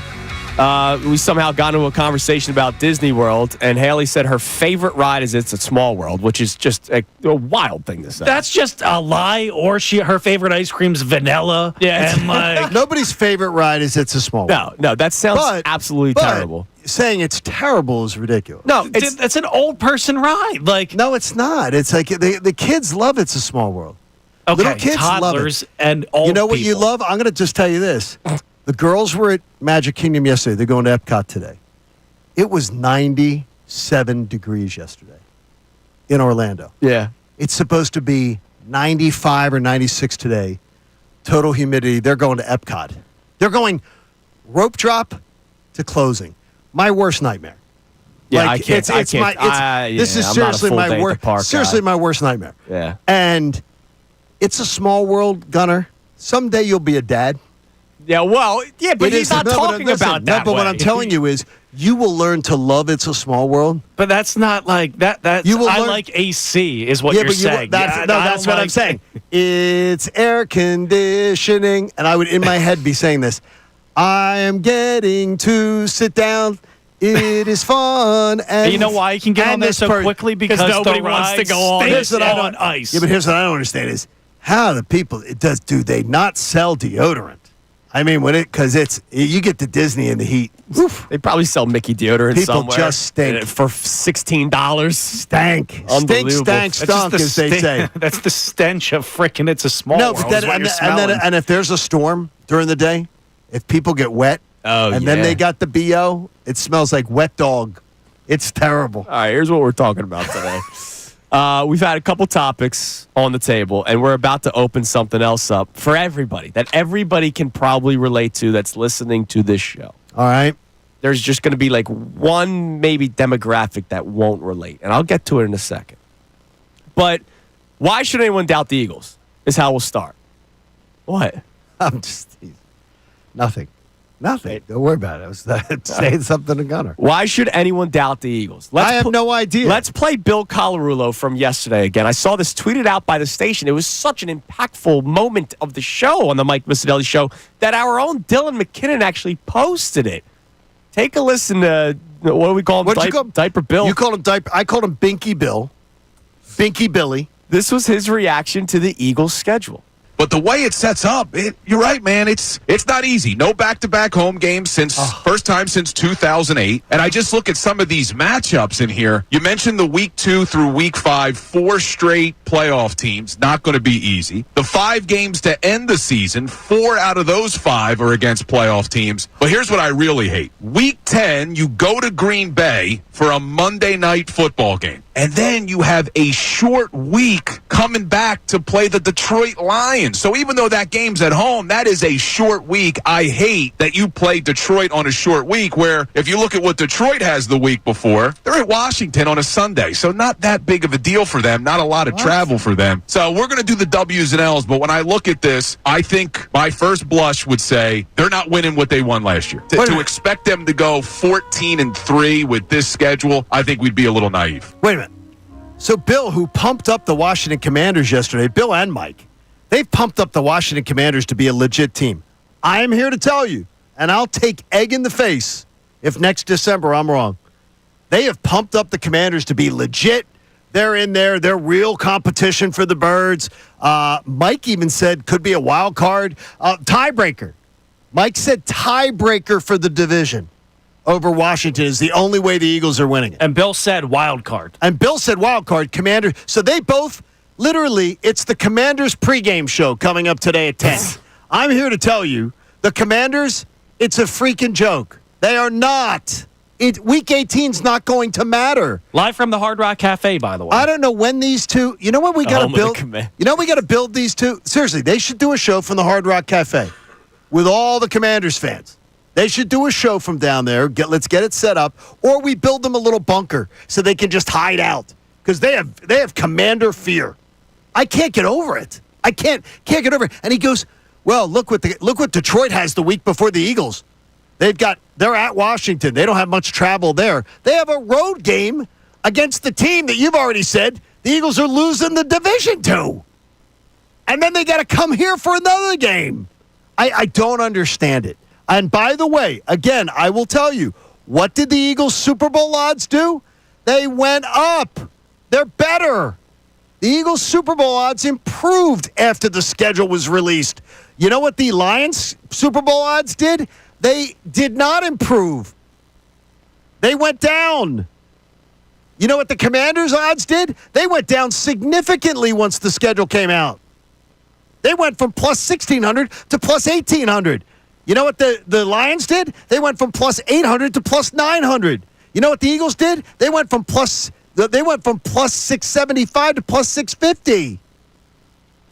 The Eagles actually, they say, oh, wow, the Eagles, they actually have a better chance to win the Super Bowl after they saw the schedule. But not in Chicken Little Town, for God's sakes. Commanders pregame coming up today at 10. I think they're going to have Bram Weinstein is going to join them. That's our guy. They're getting Bram on today. I'm sure they're going to have him on. John Riggins. Is John Riggins alive? I think he is. I think they're going to have John Riggins join them. They're going to have that thing. Jaden Daniels. They're efforting him for next week on the show. Mom. Jaden Daniels' mom joins Mike for a very special one-on-one interview next week. Very hard-hitting. John Riggins is still with us, by the way. Where that's very good. God rest his soul, alive. No. And Jaden Daniels' mom next week sits down. Some of the things that you say just amazes me. Jaden Daniels' mom sits down with Mike God rest Missanelli his next soul week alive for a very, very special one-on-one where Mike says, "Let Jaden get out in the streets, Mom. Let him get out in those streets." I want this sign off at the end of every show today.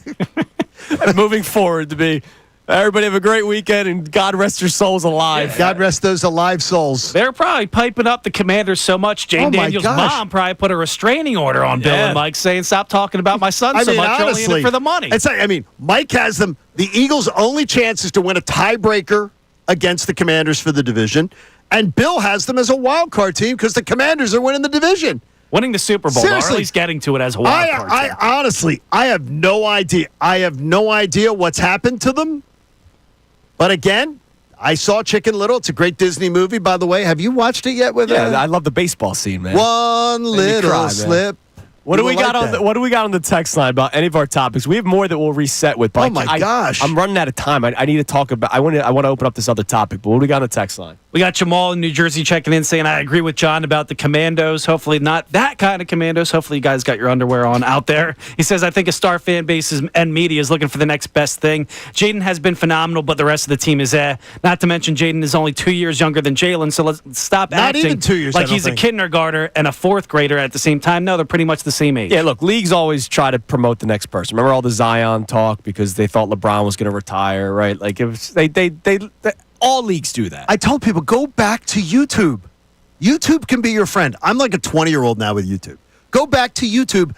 Last year's schedule release day, they spent endless hours talking about, well, what did the NFL want to do? They wanted to make sure the NFL got a lot of C.J. Stroud and Jordan Love because they're the hottest new guys. Yeah, guess what? Jordan Love didn't beat a team better than him all year. All right. You have a weekend alone. I do. I do. So this conversation works for anybody that's in a relationship and most likely living with. Obviously, you have to be living with this person. But it could be in your mid-20s. Like my wife and I lived with each other before we got married. We lived in sin. And you did. And then, of course, when you're 80 years old, you could have a weekend to yourself, right? This works for anybody. Both God rest her soul. Both male and female, right? So I want people to tell us what their dream weekend alone would be, but then tell us how it actually goes. Did you ever see the movie Hall Pass? Yes. God, that's one that I wouldn't request anybody. I don't put that on the list of any movies that people got to see. Right. But everybody, it's one of those ones that if you pass by it. The point I'm going to try to make is because not that you're doing a hall pass weekend, unless maybe you are. Do you and your wife have a hall pass list? No, we love each other. You still can have the list. So hall pass is Owen Wilson gets a hall pass from his wife to go, sleep with somebody, right? And remember, they had the weekend. They separated for the weekend. Right, separated for the weekend. And they made all these plans. Oh, we're going to go to the bars. And they went to a TGI Fridays. They ate too much. And then they all went to bed. Yes. The next day, we're going to golf, and then we're going to do this, we're going to do that. They ate pop brownies. They got too high. The rest of the day was ruined, right? I know that's how it actually goes in real life. If my son and my wife went away for a weekend, I'd be like, man, I'm going to do this. I'm going to do that. I'm going to do this. and then I'm going to get too drunk Friday night and hate my life Saturday, and then they're coming home Sunday. So give us the actual dream scenario. Okay. But how it would actually play out. Because I know me and my buddies went to Fogo last year, right? Oh, night out on the town. That's a great idea, though. Yeah, but night out on the town. We're going to eat, and then we're going to go to bars. We're going to bar hop. Man, we ate as much as you can, and then we're going, we're too tired. So do you guys still want to go to that bar? Or do you just want to go home? Like, that's how it actually ends up playing out. After Fogo, a lot of times, it's like. But we all do that. We make these big incredible plans. And I had this conversation with my buddy Lenny once. Like, once you have a kid, you feel the need to go all out. Like that night out that you get. Yes. Like the grandparents are watching the kid, right? Gunnar, maybe one day you'll understand this, yes. Right? And you're like, all right, honey, let's go act like we're in our mid-20s again. And then you realize you haven't had 3 drinks in a row like that in a long time. And then you're like, oh, my God, I feel like crap. I'm tired. I'm very tired. I got a plan. The first night of it didn't go according to plan. No, exactly. So Nothing ever goes according to plan. We'll see if today goes according to plan. So give us your dream scenario. If you were to have to, I don't know when I'm ever going to have that again. Kids, it's good to have dreams. Sometimes they don't come to reality. But then how does it actually play out? Because all of you that are saying right now in your cars, oh, no, man, I can hang. No, you can't. You're a liar. All right? We all have jobs. We all have lives. We all have responsibilities. We all have other stuff that goes on other than just being a 20-year-old again. So don't lie to yourself and say, I can hang. No, you can't. Liar. Coming up next, today's headlines. Brendan Gunn, Kincade Salciunas, 97.5 The Fanatic. Connor Thomas. If you're...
Kincade Salciunas, 97.5, The Fanatic.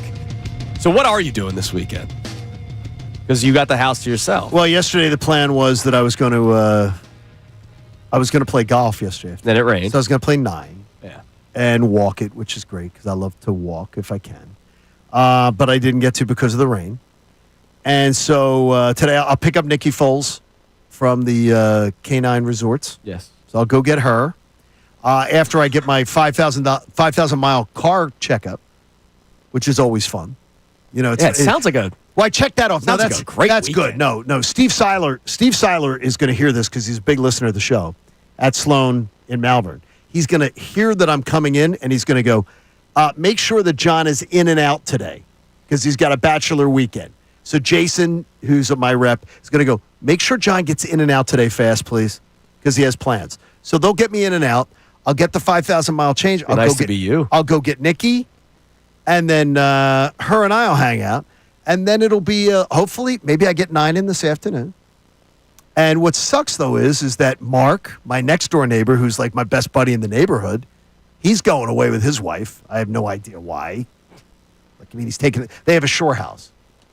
So they're sort of like, shore house people. So they're going down the shore. And my buddy Joe's in Italy. So Gunnar, this is what you have to look forward to. So here's what I'm going to do. This is what you have to look forward to. So what I'm thinking is I hit Pizza 316 maybe. I have not had pizza since starting to work with since working with the trainer and everything. I haven't had any pizza.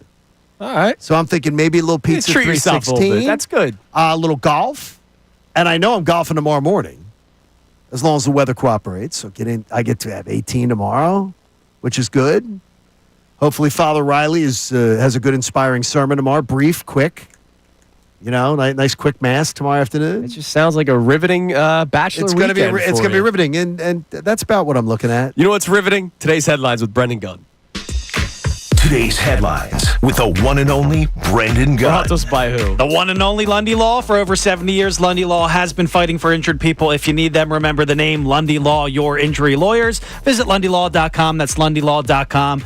And the other day, the NFL schedule release came out. We're discussing it all week long. Some people are a bit scared of it, like Bill Colarulo. Oh, he's scared. And another guy that was scared of it was Lane Johnson, who was on Chris Long's podcast the other day. He was scared of it, though, for another reason. Chris Long may have thrown in there a little wrinkle that was untrue. Take a listen. I'm just going to put the schedule on the screen so you can see it. Are you ready? Whoa. Yeah, I'm looking at all these and going, Jared Verse, Thibodeau. But, bro, do you see October 5th? Baltimore Ravens in Shanghai? Is this in China? Yeah, dude. Dude, how about the fact that you got to come back from Shanghai and stop in L.A.? Yeah, it's going to be...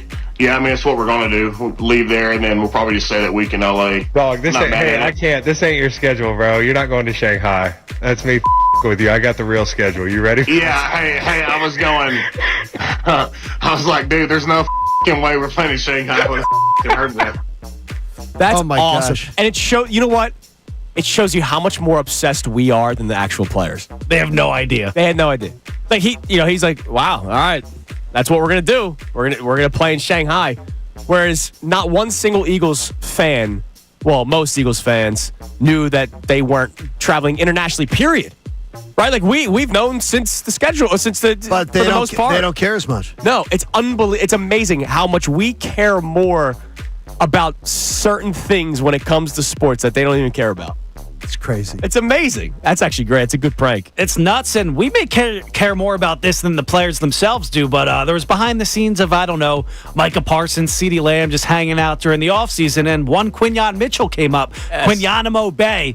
CeeDee Lamb had no idea, and Micah Parsons says he's not about to be put on it. Take a listen. And I'm sorry, that Quinyanimo Bay don't last over here, man. That dead.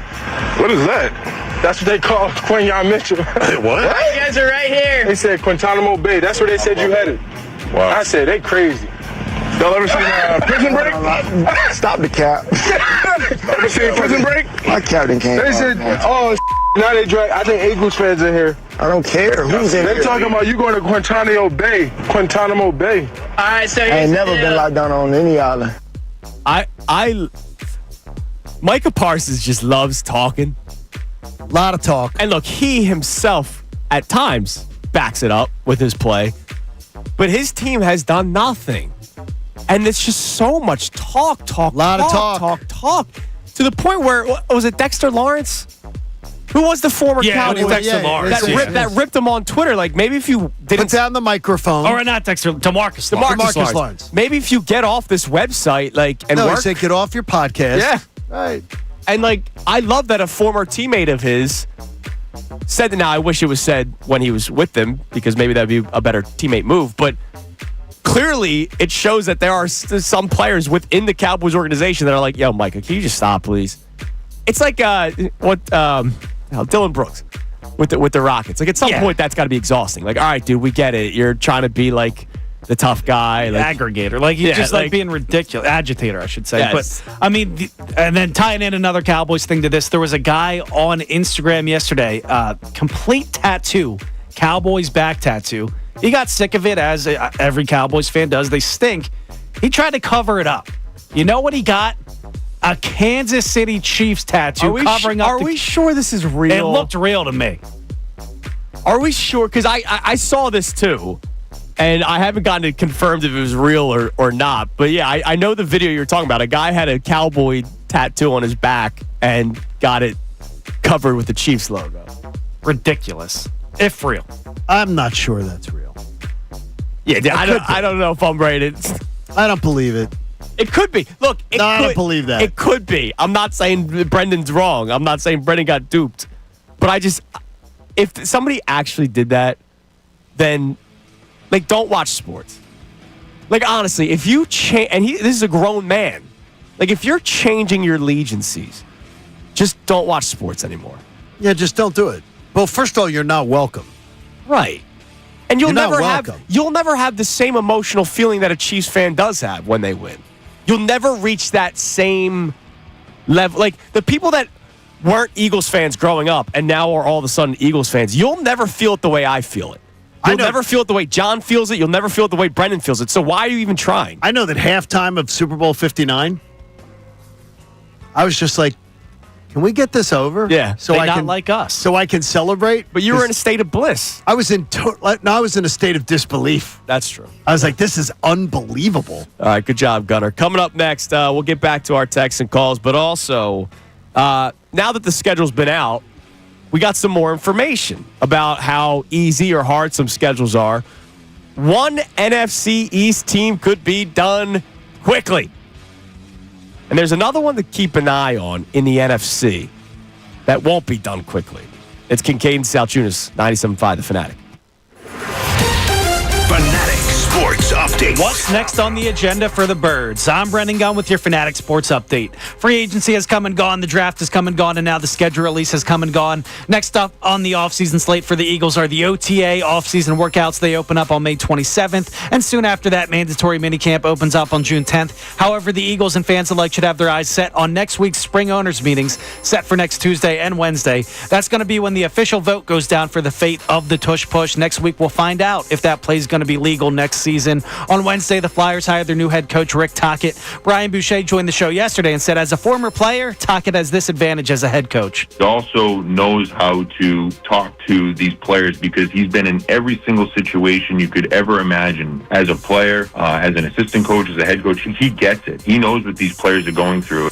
Tocchet's introductory press conference is set for this morning at 10:30, and the Phillies are back at it tonight after a day off yesterday. They begin a weekend series hosting the Pittsburgh Pirates. Ranger Suarez is on the mound tonight. First pitch is at 6:45. This update was brought to you by Robert Half. Their recruiters' expertise and award-winning AI will find you the skilled candidates you want at Robert Half. They know talent. Visit roberthalf.com/talent today. I'm Brendan Gunn on the home of the NBA playoffs, 97.5 The Fanatic and 97.5thefanatic.com.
Salciunas, 97.5 The Fanatic. John is John is home free for the weekend. Just me and Nikki Foles. And so we're asking people what their weekend alone would be. If you are married or dating somebody, you live with somebody, you have a kid, whatever, and you have 3 days to yourself because you and your lovely wife and daughter are in Disney World, which I think is beautiful after she just graduated. Yeah, they're down college. at Disney. They're having fun. That's great. It would be my worst nightmare to be Epcot today, rope drop to close. Yeah, it sounds horrible. That sounds horrible at 96 degrees. Good for them and good for you to have a couple days yourself. Oh, so we're asking the people what your dream scenario weekend would be. However, we also know that there's reality and everybody does it the first night and then they don't feel good or they don't want to do this stuff the rest of the weekend. I know that's how it goes, just like the movie Hall Pass, if you ever watched that movie. Now, I just use that as an example. We actually had somebody chiming in thinking that that's what we're asking. Yes. No name on this one, luckily. If there was a name, I probably wouldn't say it. But they don't send it to his wife. Saying verbatim. Anne Hathaway is who I would cheat on my wife with. God. It's unbelievable. We're talking about what would you do for 3 days? Would you golf? You didn't have to. Would you got to play some golf? Yeah, would you go take a road trip and invite some buddies over? Not, hey, who are you going to sleep with? My God. Oh my gosh. I hope everything's good with the. It's 8:20 in the morning. Relationship. All right, so a couple And of things. Anne Hathaway? She's beautiful, man. She is a beautiful woman. The entire world. Eagles fan. Damn right, man. Go Birds. Go Birds. It's only Friday. There you go. I like that Ann. Right? Every woman in the whole world is Annie Marie. Annie. I love that Annie Marie. Go Birds, man. All right. Zalika is on the planet, and you're... People don't know who the hell Zalika is, dude. Guess You're what? the only person that knows Zalika. No, and I would just say Zalika. Just Google Zalika right now. I don't know what's coming up if I Google Zalika. Yeah, you can. It's fine. You're allowed It's to from Google. one of the soaps. You're allowed to Google Zalika. Okay, so the NFL schedule release, obviously we know all about the Eagles, and that's why people are freaking out about the Eagles because it looks difficult, and yet they ignore that other teams have difficult schedules. It could be really hard for the Cowboys. What do you mean? Adam Schefter puts this out yesterday. From weeks 12 through 17, here's who the Cowboys play. Eagles, Chiefs, Lions, Vikings, Chargers, Commanders. All teams won at least 11 games last season. Per Elias and Evan Kaplan, who does stuff for Monday Night Football, Monday Night Countdown, all their stats. The Cowboys will be the first team in NFL history to play 6 straight games against teams that all won 11-plus games the previous season. And we're complaining about the Eagles. They do have a chance, though, to have a fairly good record going into that period of time. It could be. Well, is that what they're aiming for then? Instead of front-loading the schedule, the NFL wants the Cowboys to have an idea, a false pretense of being an actual contender early on. They could have that. Maybe. They could have that. The Giants, I've never seen it before. The Giants have a bye week December 8th. That's late. I've never, I'm sure that. Is the season starting late? No, the season starts early this year. December 8th bye week. Well, I don't think I've ever heard of it. What week is that, 12? It's like wild. Week 13 is the last one because fantasy playoffs start week 14 after the buys are done. The Giants only have 4 games after the bye week. Yeah, so it's it's week 13. Yeah, there's the last week. Yeah, that's crazy. That's week 14. No, I think Gunner's right. I think 13's the last week you could have. No, there's 18 weeks. And there's they have 4 games after the bye week. They have Commanders, Vikings, Raiders, Cowboys. So it has to be week 14. Oh. That's when their bye week is. That's absolutely crazy. That's almost the old full NFL schedule. That is crazy. Right, now, I remember when they first went to a bye week, the Eagles got a bye week the second to the last week of the season. Yeah, that's crazy. Which was stupid. They insane. Took that away. All right, and then that was Andy Reid's first year, maybe. The other team to keep an eye on is for the reverse, right? Because I think the Cowboys will, just get banked toward the end there. Show. The San Francisco 49ers will be a team to keep an eye on. They have the easiest ranked schedule according to the win-loss percentage from the previous season. You should worry about them. Now, look, they lost a lot of players. They did. All right. And so that's something to still keep an eye on. But so maybe they're a fake playoff team. Worry about them how? As far as you would be scared to match up against them? No, I'm not scared. But like they could steal the 1 seed from They could take the 1 seed. So here's their schedule. Seahawks, we'll see with Sam Darnold. Saints, Cardinals, who will be decent this year. Jags, Rams, Bucks, Falcons, Texans, Giants, Rams again, Cardinals again. Panthers, Browns, Titans, Colts, Bears, Seahawks. Those final 6 weeks, Panthers, Browns, Titans, Colts, Bears, Seahawks. That's a team that could potentially win around 11 to 12 games, even though I don't think they're that good of a team because they've lost players. Players have retired. Players have just left for free agency. They had to cut a lot of players. Remember, they're trying to get ahead of the financial crisis that they're about to get. Defense took a lot of hits. Yeah. Is Brock Purdy that guy? And that's what we'll find out. And I guarantee you that's why they haven't paid him. Okay, everybody keeps talking about, is Brock Purdy that? Do you guys realize Brock Purdy's record as a starter? He's won like 72% of his games. Yeah, and he's going to have to probably carry the team this year. And he has an easy schedule. But I keep hearing this from people. Have you not watched his career? I would not pay him. He was not good last year. I understand, but the thing is, he's got an easy schedule, and all the guy has done is win. Till last year when it was time for him to be the guy that would win. And he was injured, too. He's a banged-up guy and a banged-up team. Can he do it without a Debo? Can he do it? Probably going to be missing without Brandon everything Ayuk last year. What did he do last year? That team was ravaged with injury last year on both sides of the ball. And this year they don't have anybody compared to years past. Oh, my gosh. I'm telling you. The one thing is the slander on him is ridiculous. It's ridiculous. My slander is I'm not paying him $50 million. Well, no. Why did you change your name to Javon Hargrave over there, John? What are they paying? What is what's his name getting paid by Seattle? He's getting 40. Sam Darnold. Okay. Would you pay? He's had a much better career than Sam Darnold. So would you pay him 45? I'd probably go right around the same number, 40.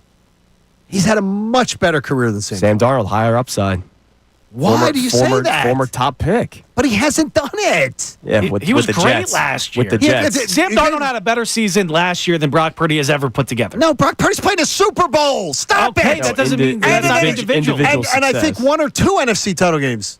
1 or 2. Come on now. Now look, I'll also Stop say. Look, let me make this clear. I'm also not paying Sam Darnold what he got. I'm not paying with Geno Smith. The thing is, though, then I hear people say this. Then you're not having a quarterback. Yes.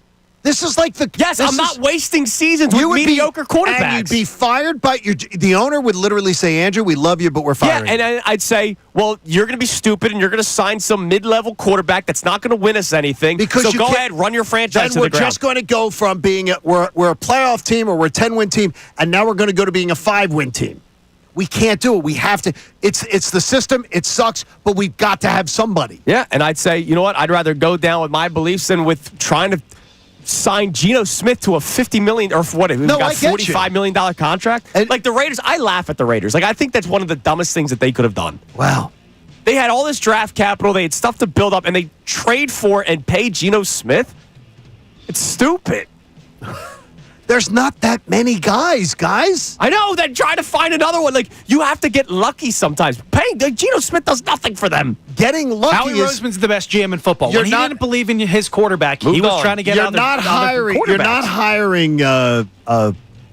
You're not bringing in a new regime, Pete Carroll and the whole thing, to get lucky.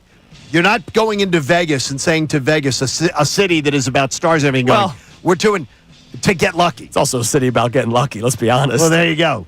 Anne Hathaway. And Anne Hathaway guy is enough money out there, you can get lucky. All right, coming up next, we touched on it a little bit earlier, but we'll dive deeper into it. There was an almost J.D. Drew situation for the Chicago Bears. We'll get into that coming up next here on Kincade Salciunas, 97.5 The Fanatic. Philadelphia Union Soccer.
host of Commander's pregame show. He said, how'd you guys know that Jaden Daniels' mom is coming on the show today? Yeah, it's a very special edition of Commander's pregame today with Bill Colarulo and Mike Missanelli coming up at 10. Because yesterday I did hear, I almost drove. I was up in King of Prussia at a shopping center, beautiful shopping center up there, and almost drove into an embankment as I heard that Bill with the Eagles would be a wild card because the Commodes were going to win the division. And then I heard Mike Missanelli say that the Eagles may have to rely on a tiebreaker to win the division over the Commodes.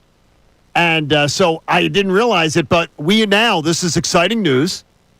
97.5 The Fanatic now, I understand, the official flagship station of the Commanders. Wait, so when I'm doing pregame show with Bill this year, is it Eagles or is it Commanders? No, Bill's being removed from Eagles pregame. Oh, okay.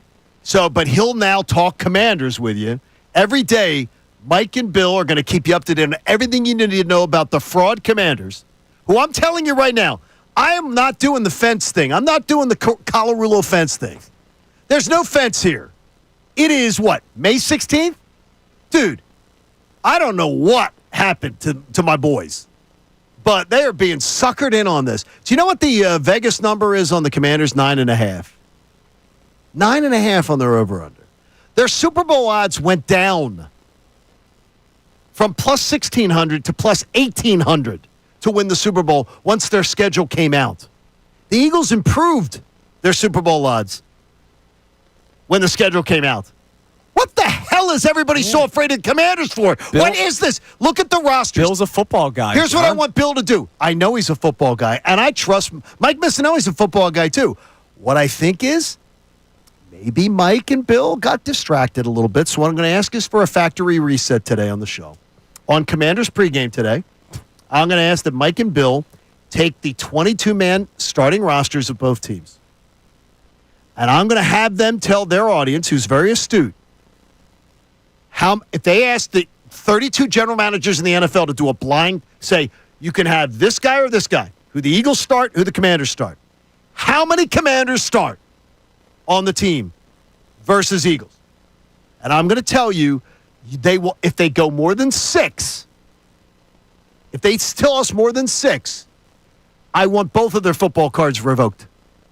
If they give us more than 6 guys, being program director right now. Now, this is what I think would be good. I don't even know if you can get 6. I think, though. if they go more than 6. No, because, I trust their opinions. Mike and Bill are very astute football guys. They know it.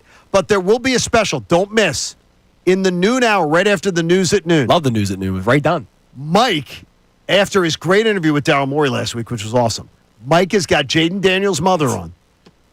And Mike is going to try to get Jaden Daniels' mom to let him go out to the clubs and let him go out into the streets a little bit to maybe go out there and meet some women. By himself. And that mom doesn't have to come along like when he goes out to clubs and sit in the back of a limousine.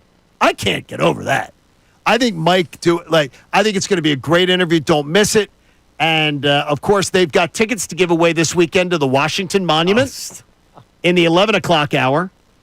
And also, it's going to be good. And Mike and Bill will be broadcasting live from Capitol Hill on Tuesday. I'm just a Bill. So they can meet their fans. By the way, congratulations to our friends at Wawa, Johnny. Why? They just opened up doors in Indiana. So they continue to spread. Oh, guess what, though? Good for Wawa. Oh, dude. They're ready to invade Atlanta, and they are ready to just destroy the Atlanta market. Oh, I love that. They're going to just QT. That's good, man. We have things called QTs there. It's like gas stations with food. And it's like, yeah, we have a gas station with food. No. I remember when Wawa never even had gas. Gas is just like an extra at Wawa. Yeah, it is, man. Wawa specialized in the store and the food. You wait till Wawa gets a sports book. Are you kidding me? When the Wawa sports book comes, dude, it's going to be crazy. Hoagies and parlays, baby. That sounds like a dream. Wawa, I understand they're looking at tax prep next year. So then it's really going to be crazy. Yesterday, there was a wild story that came out. Well, not just story, book. Okay. About quarterbacks in the NFL. And it was from Seth Wickersham, who wrote a book. Out of Dallas. And in the book mentions Caleb Williams and how he and his father tried doing whatever they could to not get drafted by the Bears. Yes. So I want to read a little blurb from his story. And again, this always just comes back to being thankful for the Eagles, thankful for Jalen Hurts, thankful for Howie Roseman. Yes. Quarterback Caleb Williams was so concerned about being picked by the Bears that he started consulting with lawyers to figure out a way around the league's collective bargaining agreement while considering signing with the United Football League. Details from a forthcoming book reveal. Chicago is the place quarterbacks go to die. Carl Williams, Caleb's father, told Seth Wickersham. He told him, like, on the record for the book, that's where quarterbacks go to die. Which is crazy. I need to go to the Vikings, Caleb told his father. This is Caleb Williams. I need to go to the Vikings. Let's do it, his father replied. But both Caleb and Carl knew that a trade to a divisional rival was extremely unlikely. Bears GM Ryan Poles stood firm, telling Williams, quote, "We're drafting you no matter what." That left one option: to publicly attack the Bears and the city of Chicago, hoping that it would make the situation untenable, similar to Jack and John Elway had done with the Baltimore Colts back in 1983. He's worried about me taking bullets, Carl Williams told Wickersham of his son. I don't care. I just don't agree with this bleep, you know?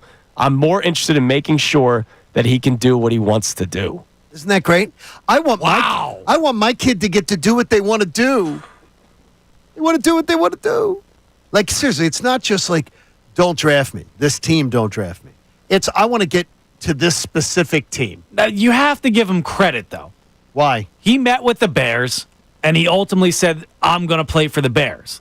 He didn't do any of those things. Now he's coming out later saying he was thinking about it, but he didn't do any of those things. So you didn't have a choice, though. You did have a choice. Eli Manning did it. No. John Elway did it. No, Eli Manning got traded on draft day. Because he refused to play for the Chargers. Yeah, but he didn't push it. He didn't get drafted. I mean, he drafted the trade. That's like semantics. It's pretty much the same thing. He forced his way out of the Chargers. Yeah, but the trade went down on draft day. He didn't do any of these things. Like, he thought about it, and hell, I probably would too if I was a generational prospect the way he was coming into the league. Yeah, but really, like, you don't want to be the guy that brings the Bears from the ashes? He wasn't Eli Manning. Dude, he wasn't Phillip Rivers. He wasn't Eli Manning. Matt Eberflus didn't even watch film with the kid. If you read the story, they gave him the damn film and didn't watch it with him.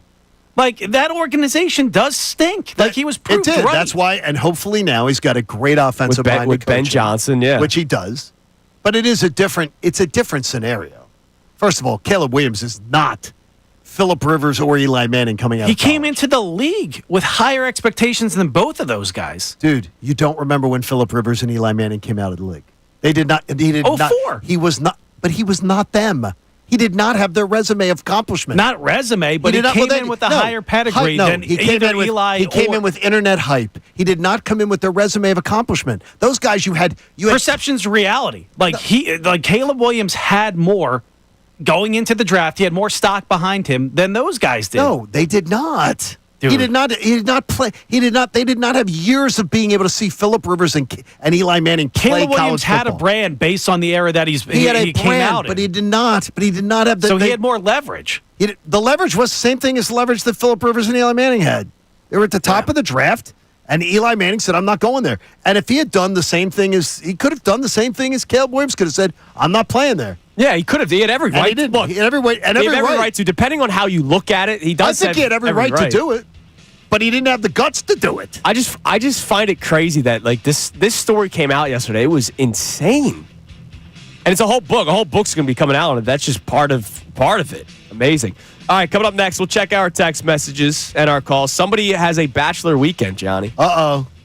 I wonder if it's going to go exactly how I expect it to. You're going to have a lot of fun night one, and then you're going to hate your life the next day, and then it's Sunday. And the family's coming back home. We'll check our text line on all of our topics this morning. It's Kincade Salciunas here on 97.5, The Fanatic.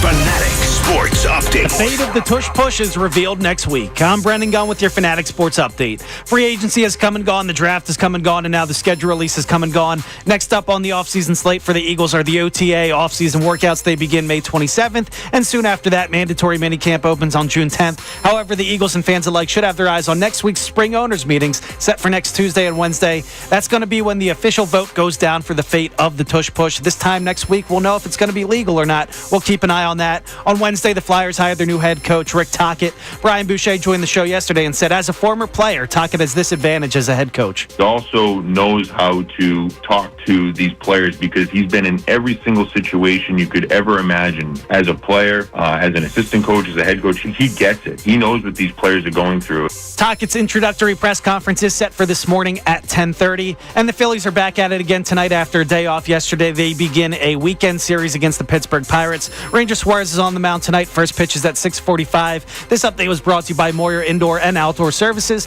Follow Ranger Salciunas' lead and get a jump on a lush green lawn this spring right now. Go to eMoyer.com for free estimates. I'm Brendan Gunn on the home of the NBA playoffs. 97.5 The Fanatic and 97.5thefanatic.com. Ricky Vitalico. I can.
random.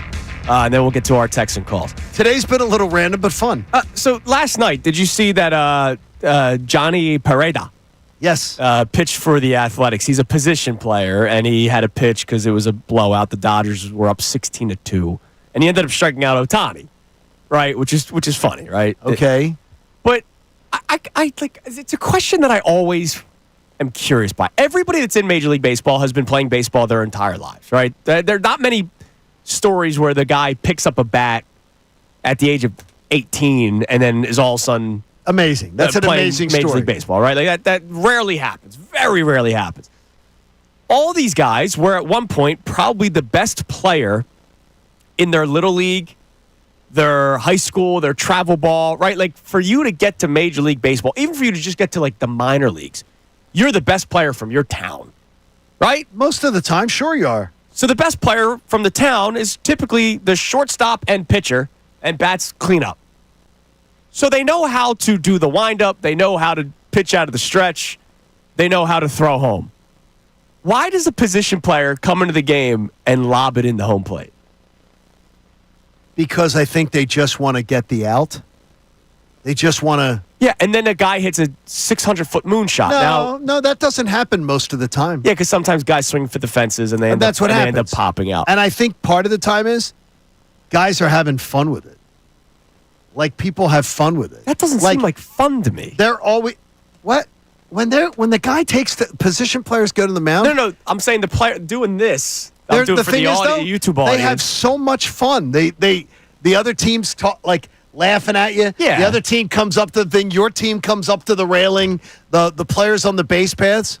Next time Francor's on with us, ask about it. He position pitched quite a few times. All right, so we'll ask him why, it's a lot of why fun. the lob versus like, and I'm not saying throw curveballs, right? I'm just saying like, all right, you throw it 75% your velocity because you obviously don't want to be sore the next day because you're not used to throwing like that. Sure. So I know that's probably the number one thing. You don't want the position player to get a sore shoulder because if anybody has not picked up a baseball in forever and then starts pitching, your arm's going to hurt for like a week. Trust me, I do it in my damn Sunday league still. No, but they're athletes. So I don't think it hurts them as much. What are you saying? I don't think it hurts them as much. You're listening to 97.5 The Fanatic, WPEN, HD1 Burlington, Philadelphia.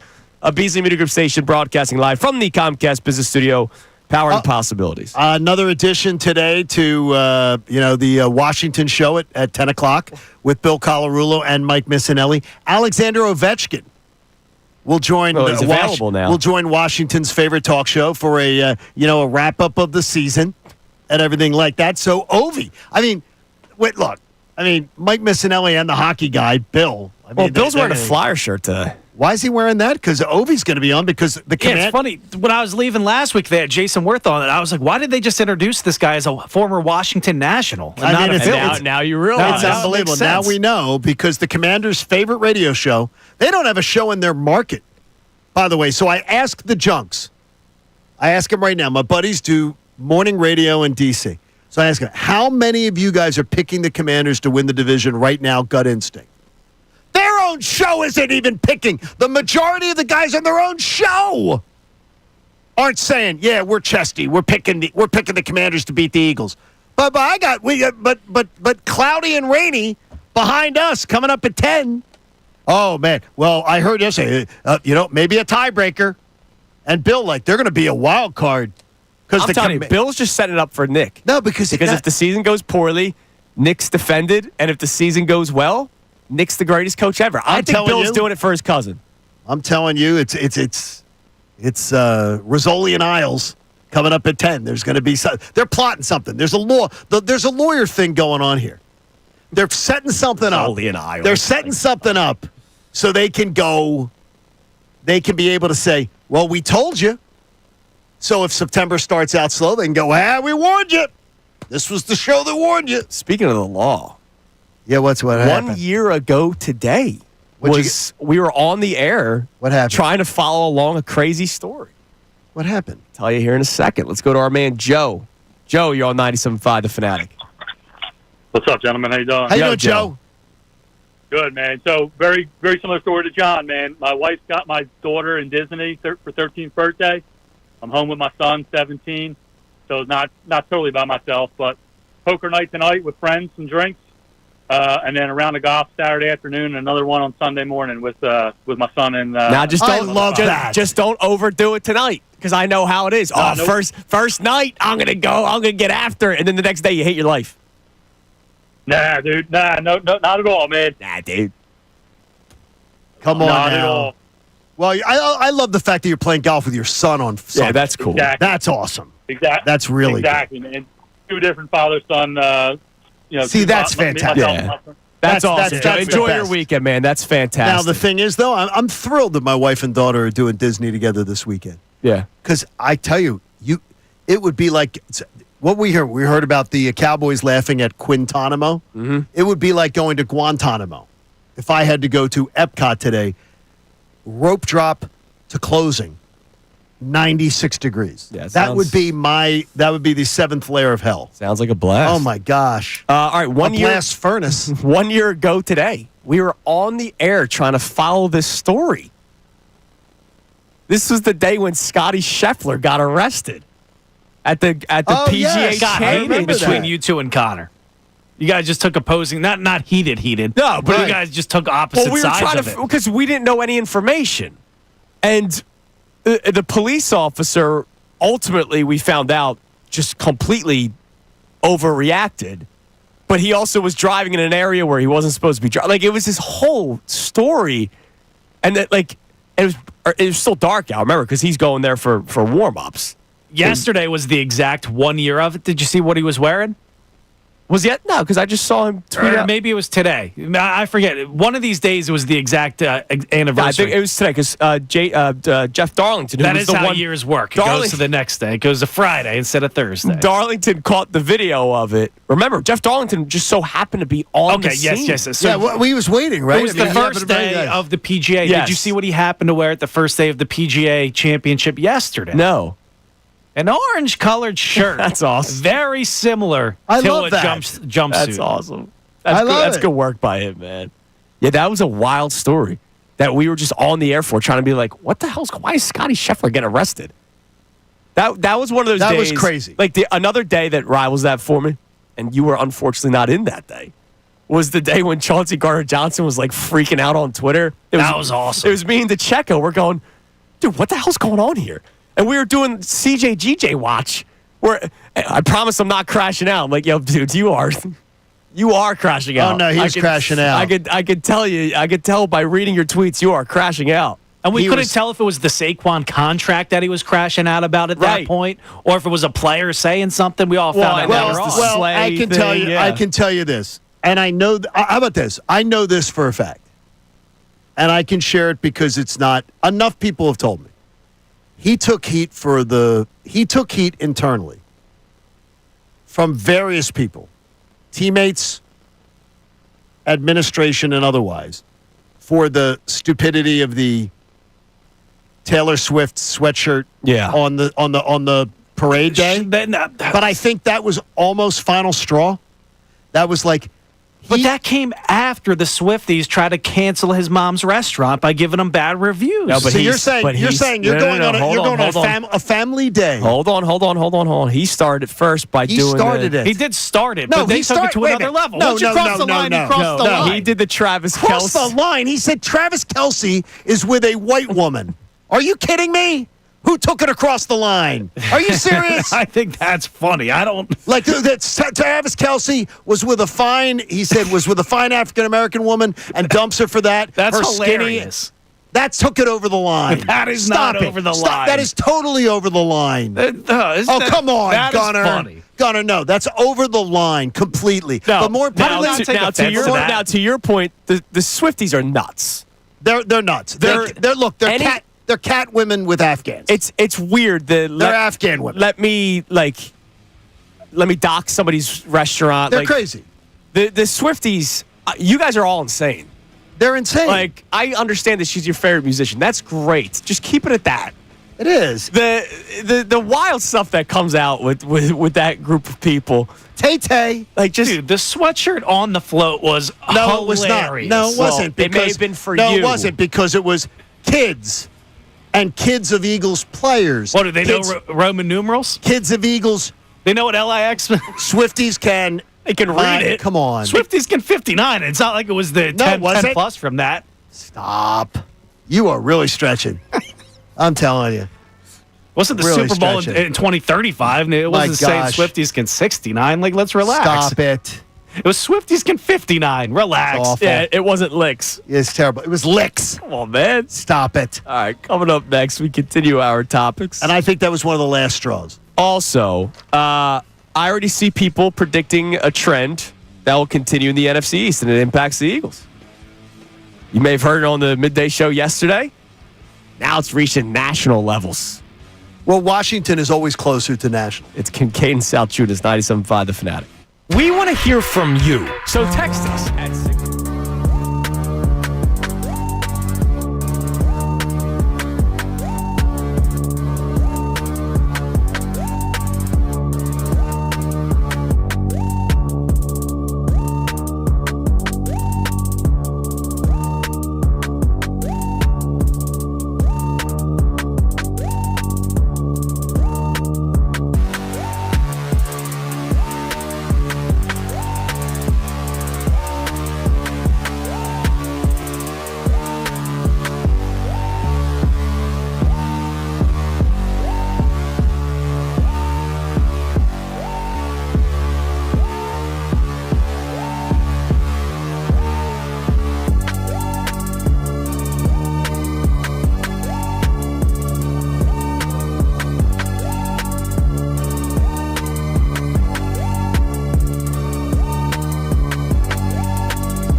Friday here on Kincade Salciunas, 97.5 The Fanatic. Thanks to everybody being a part of this show, including our YouTube audience. Love you, YouTube. You guys are the best. Speaking of YouTube, after the show today, post-show headlines, Johnny. We have our listener sent in questions. Got 5 and got 2 responses from 2 of the people who sent it because I alert the people whose questions are being used. And I got 2 of them. Yep. I got 2 people have already responded saying your questions are being used today. We appreciate everybody that sends in the questions to make our lives a lot easier. Some of the questions very funny today. I like that. So you can check that out on YouTube after the show. Like, subscribe, and watch the show. Like a lot of you are right now. We appreciate you as always. All right, so Fox did their somebody from Fox, Henry McKenna. We've brought him up before on the show. I don't know Henry. Henry did his 2025 way too early prediction for NFL division winners. Oh, jeez. And when you say way too early, he agrees with maybe the sentiment that you'll hear at 10 o'clock. No, he does? He has the Commanders not only winning the division, Johnny, but winning the 1 seed. Commanders pregame comes up at 10. Well, Henry McKenna believes the Commanders will win the 1 seed. Oh, my gosh. The Rams will win the NFC West and earn the 2 seed. The Lions, the 3 seed. And the Panthers will win the NFC South. What? I think he's going to be buying into the stock of Bryce Young. Because remember, I like Bryce Young. He had the resurgence the second half of the season. I'm not about to start getting excited for him. But they added a couple. They drafted McMillan. And so now they got McMillan. Sure. Yeah, I mean, they're Leggett. Yeah, they got some weapons offensively. Look, and they Chuba Hubbard.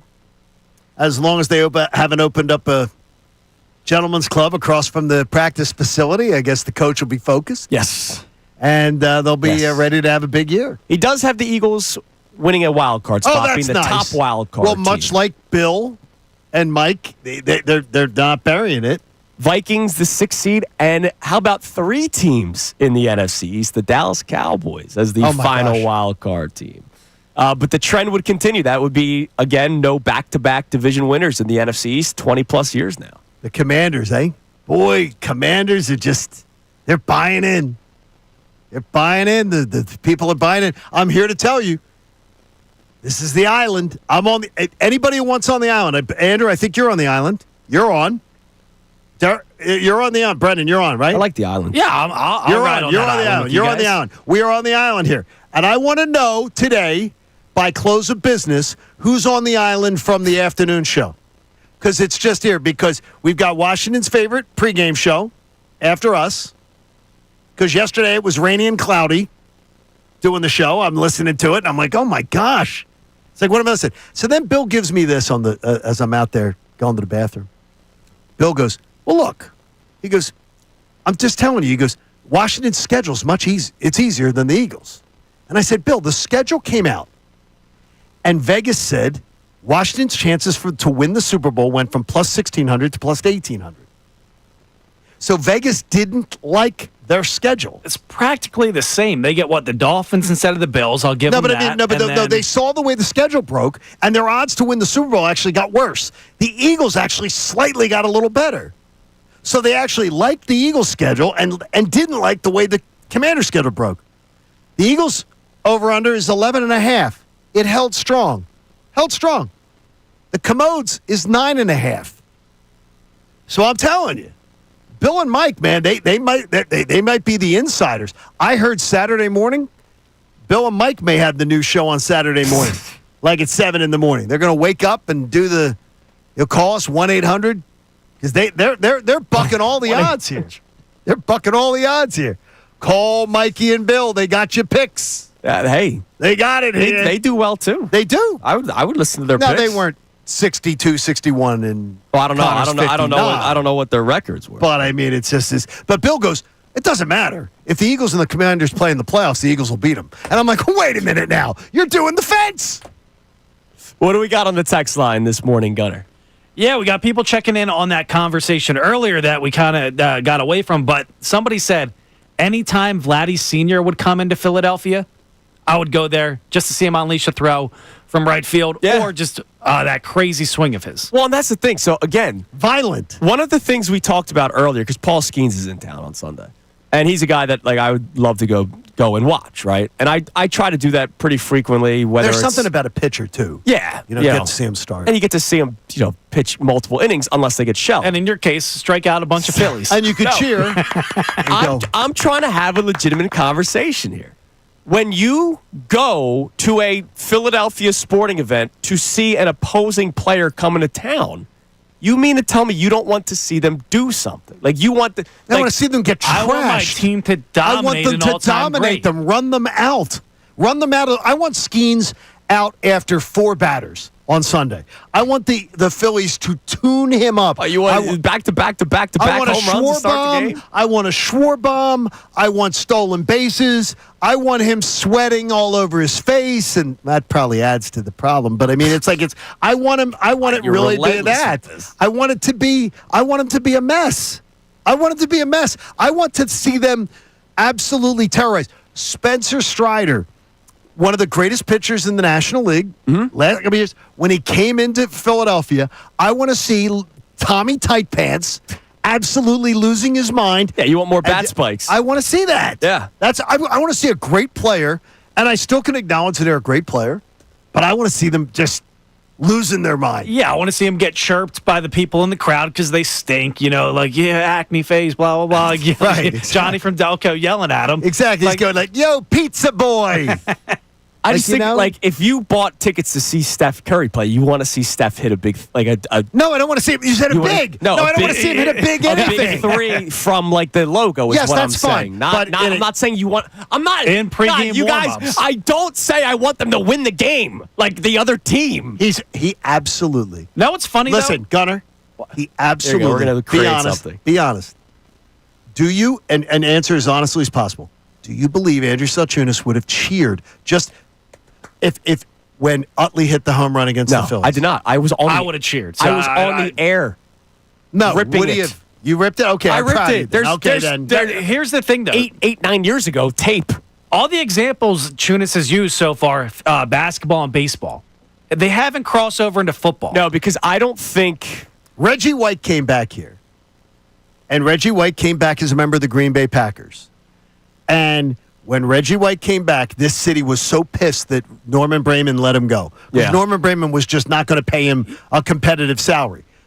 But the Eagles fans, they cheered Reggie before the game and gave him a nice ovation, but not during the game. Yeah, no, that's not a little during the different. game. If Derrick Henry did a stiff arm, Marshawn Lynch earthquake kind of run, I wouldn't cheer for that. I don't think I'm. I could go. I went to Eagles Panthers last year. I wasn't going to see anybody for Carolina. But if it had been... I know people that went to the last Bucs game when Brady was the quarterback because they wanted to see Brady. They wanted to be able to say, I saw Brady. Okay. For football, it's not the same for me with football. It's a little different because each play matters. But and basketball, it's LeBron's going to have the ball in his hand the majority of the game, right? I am paying to see that in person. You can live with the hit. You can live with the slam dunk by an opposing player. You can't live with the touchdown run. No, exactly. No, you're going to be miserable. I'm not going to, oh, man, that's what I came here to see. No, that's not what I'm doing.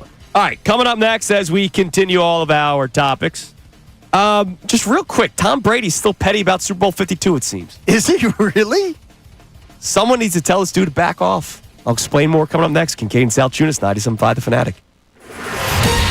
Fanatic Sports Update. What's next for the Birds? I'm Brendan Gunn with your Fanatic Sports Update. And it is brought to you by Bet365. Bet365, whatever the moment, it's never ordinary at Bet365. Download the app today.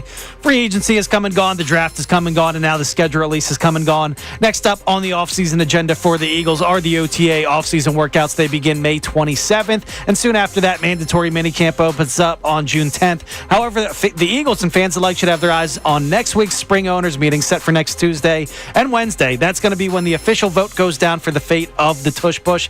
This time next week, we're going to see if that play is still legal in 2025. On Wednesday, the Flyers hired their new head coach, Rick Tocchet. Brian Boucher joined the show yesterday and said, as a former player, Tocchet has this advantage as a head coach. He also knows how to talk to these players because he's been in every single situation you could ever imagine. As a player, as an assistant coach, as a head coach, he gets it. He knows what these players are going through. Tocchet's introductory press conference is set for this morning at 10:30, and the Phillies are back at it tonight after an off day yesterday. They host a weekend series against one of their rivals per Major League Baseball, the Pittsburgh Pirates. Ranger Suarez is on the mound tonight. First pitch is at 6:45. This update was also brought to you by Rocket. Rocket.com is a single, seamless home ownership platform to help you find, buy, sell, finance, and even refinance your home. Get started today at Rocket.com. Rocket, own your dream. I'm Brendan Gunn on the home of the NBA playoffs, 97.5.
player coming to town.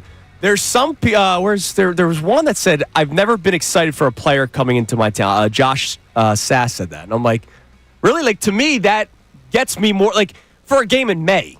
Yeah, for right? Like a not Sunday. for a playoff game. No, it's I'm not saying, playoffs. man, I hope the Phillies play the Pirates in the first round so Skeens could, like, no, for a Sunday in May, like, that adds a little bit more intrigue. It adds everything to the Phillies game, because baseball is beautiful, right? 162 games, you can put it on and not pay attention, like, it's just background noise, right? But then you get that day in May where you're like, wait, I want to lock in on this one. Like, I want to make sure the yard work is done earlier, make sure some of the chores are done earlier, so I can sit down and actually watch this game. Now, Andrew Ellis checks in. No, Andrew. We actually root for our own team and pitchers. I don't know how people are getting this conversation like I want Paul Skeens to throw a no-hitter. No, but you did say you wanted to see him do something great. You said Ohtani came through with a big hit. Ohtani came in. Listen, oh my though. God. No, wait a minute, no. Listen, though. You're telling people to stop, but that's what you said. We're not making I up said the I words saw him you hit a said. rope to the wall. You said, listen to how you describe it. A rope. A rope is a baseball term. That's not me saying, man, that was the greatest thing It sounds ever. like you were You didn't you say were it. hitting Sound ropes somewhere excited else. by it. Now, Jay King checks in. Okay. He says, I want great players to do well, but my teams to win. That's where Gunnar and I are. Right, but he said, That's where he I'm at, literally yeah. said, follow up, I want to see Ohtani hit 4 home runs, but the Phillies to win. That's where Gunnar and I are. See, We're like, I we want to don't see know great guys are things. saying you I don't want wanted 4 right home there. runs, Whoa, but whoa, I'd say, I'm not there. Don't I'm change not what there. you guys have been we saying. said, no, we said. No, we I'm want to not see there him on do. that. I'm We're not not want 4 home runs. We're not going that stream, but we want to see if they do something. I want He Ohtani to said, he That's said, what I said. I want Ohtani to strike out 4 times. Dude, he's Like- now confirming what I said. I said you're I want not. to see one thing. Ohtani get a rope to the wall, and that's it. I don't need to see him hit 5 home runs. I don't need to see him driving Not 8 at runs and the all. Phillies win. Like, dude, You're very excited about this. Yeah, I mean, This shoot, is part of shoot the is, team. there's ropes I to the want wall to see them too, be over in there. destroyed. I want to see Ohtani strike out 4 times. you just said 5 seconds ago the opposite. If you see something great out of them and your team wins 4-1. Gunner's point was earlier, he goes, I wouldn't mind it if my team wins 4-1 and Ohtani hits a home run. I'm fine with that too. If I see that. See, I'm not That's cool with literally what I was talking I'm about cool earlier. with the You ripped me alligator for it. Ovechkin. I want to see him crash and burn. I want to see the great player. If I have my choice, I don't have any control when I buy my ticket. My desire is to see them crash and burn. Your desire is to see them do something. Mine is totally different. My desire is to see them crash and burn. Yeah, I I want can them to watch suck. Sports Center and see them do something great. I would rather see them crash and burn. Sports, Be but terrible. it's in person. It's in person. You No, get the be chance to say that it's terrible. yourself. No, look at them be terrible. Yeah, I'd rather them be terrible. Like All now, I know is you buy a ticket specifically because you're going, oh man, so and so's in town. Yes, I'm to see going the- to. I don't go to all 81 home games. I made the point to go to this home game because I want to see this person. See, And I here's the wanna thing. It's my home team. If I'm in like Right. Chicago by chance at like a wedding and Ohtani's out there, then I'll root for him to do great. Going Yes. against my home team, I'm not doing that. You don't have a rooting interest in the game. If you don't have a rooting interest in the game, go for it. I've been in LA many, many times. Been to Dodger Stadium, been to Angels games, been to Cubs games, and I will absolutely, if there's somebody that I'm saying, I'll be fine. I'll clap for something that I see, but I'm not going to, because there's no rooting interest at that point. Not when there's a Phillies thing involved. No, absolutely not. I really do find it interesting, though. This goes to everywhere but football. Like Football's the only one. You're right. Like, Dude, football's nobody the has said only anything. one where I'm like, nah. And maybe it's because the seasons are longer. The one game matters Yes, so much, it right? does. And also, too, is that you don't Again, want if to. Paul Skeens, let's say Paul Skeens strikes out 15. I'm not sitting here Monday morning and go, wow, that was fun. No, wait. But wait a might. minute, though. If he strikes out 15 and the Phillies win 3-1, That might be pretty cool. see, and that's not how I feel. But the Phillies won. And ultimately, I'm more upset at the. how the Also, hell how you many striking times out did they 15 bat around? times? And how many times did Brandon Marsh bat? 15 times? Yeah, Wow. yeah. Ultimately, it was 1 of 162. But in football, like if somebody goes, man, I want to go see Brady play and I want to see him throw 4 touchdown passes, odds are your team's losing that day. I remember once going to a game. I think it was Chiefs. That might have been 49ers, whatever. It was when the Eagles were supposed to be good, Buddy Ryan era, and we were kicking Joe Montana's ass. and it was a party at the vet. And then Joe Montana came back and crushed them. Had like 4 touchdowns in the second half. I was like, oh my God. Like it was a party. They were crushing Joe Montana. And then Joe Montana came back and beat them. And I was thinking, this is like the dream. I'm seeing Montana get his ass kicked by the Eagles. Yeah. This is perfect. And Montana came back and just slit their throats. It was terrible. Terrible memory. Don't want to ever see that. Real quick. Okay. Tom Brady's not totally petty. But they hired another member of the Eagles front office. Okay. Second time this offseason. Yeah, well, they know the best organizations. Go get them. I think Tom Brady picks the Eagles on purpose because he's petty. The Raiders hired Eagles Senior Director of Scouting, Brandon Hunt. Ooh. Those are the Raiders. All right, make your joke. What? We usually have a joke involved. I would say that Tom Brady's a very smart guy. He's going to an organization. What do? You poach from the best organization in football. That's what you do. By the way, the Mike Missanelli show has a message for you. They do? Yeah. What's that? Turn around. What is it? H is for Homer? Yeah. How about this? F is for facts. Comes to you before H. I love this. Now it's going to be, well, this is the way, this is it. I don't know what they're going to come up with. They're going to have you whacked. I don't know what they're going to come up with. That's right. It's going to come with, well, we're not homers on this show. We're ignoring like everything. But as I said, I want the 22-man roster challenge. And then all logic, just give me the logic. I just want a factual discussion. Why? Why are you so high on the Commanders? Not why you think, why are you high on the Commanders? What is it? And by the way, Jaden Daniels, Jalen Hurts, I got to tell you right there, that would be one that I would have I'd have a very hard time making that pick. That's one I would have a very hard time making that pick if I was the general manager, if I had my choice. Hey, so I believe that is one. Damn it. One you know can get it done, one you don't know. I know, but it would be a very hard pick for me. I'm not just saying. Jaden Daniels is probably more talented. I think Jaden Daniels is a more talented. If you say talented, yes, he's more talented. All right. But it's going to be great. We'll look forward to hearing it, and it'll be very, very good today. They're also going to wait a minute though. What? Wow, that's great though. I didn't even realize they got more stuff on their show today. They're gonna have on the general manager of the Wizards today, too. So they're gonna have all of Washington sports covered today. How about that? It's gonna be good. Daryl Morey last week. The Wizards today. Washington's favorite midday show. What do we got on the text line, Gunner, so far today? All right, we got somebody checking in talking about James Harden. I'm going to skip that one because he played here in Philadelphia, so why would you buy a ticket to come see James Harden? We got Eddie and Delco checking in saying, I think the Eagles are easily the favorites in the division. I don't know why people are talking about 10, 11 win seasons. They're easily going to win at least 12. I have my money on 13 wins. 13? I can't. That would be an amazing season. Now that, to me, would be H for Homer. That's borderline H for Homer. You were at 12. I'm at 12. I think, and 12 is where I'm at. 13 is 13 saying everything goes your way. Hold on a second. Hold on. You did say 12 with the last game not meaning anything. And then potentially sitting starters. No, I don't think, because I don't think it's going to mean anything. So if they did play their starters, they're not going to play. They won't be playing their starters because it's not going to mean anything. What's up, Bill? 12 wins. There you go. Oh no, but Bill says they're a wild card team.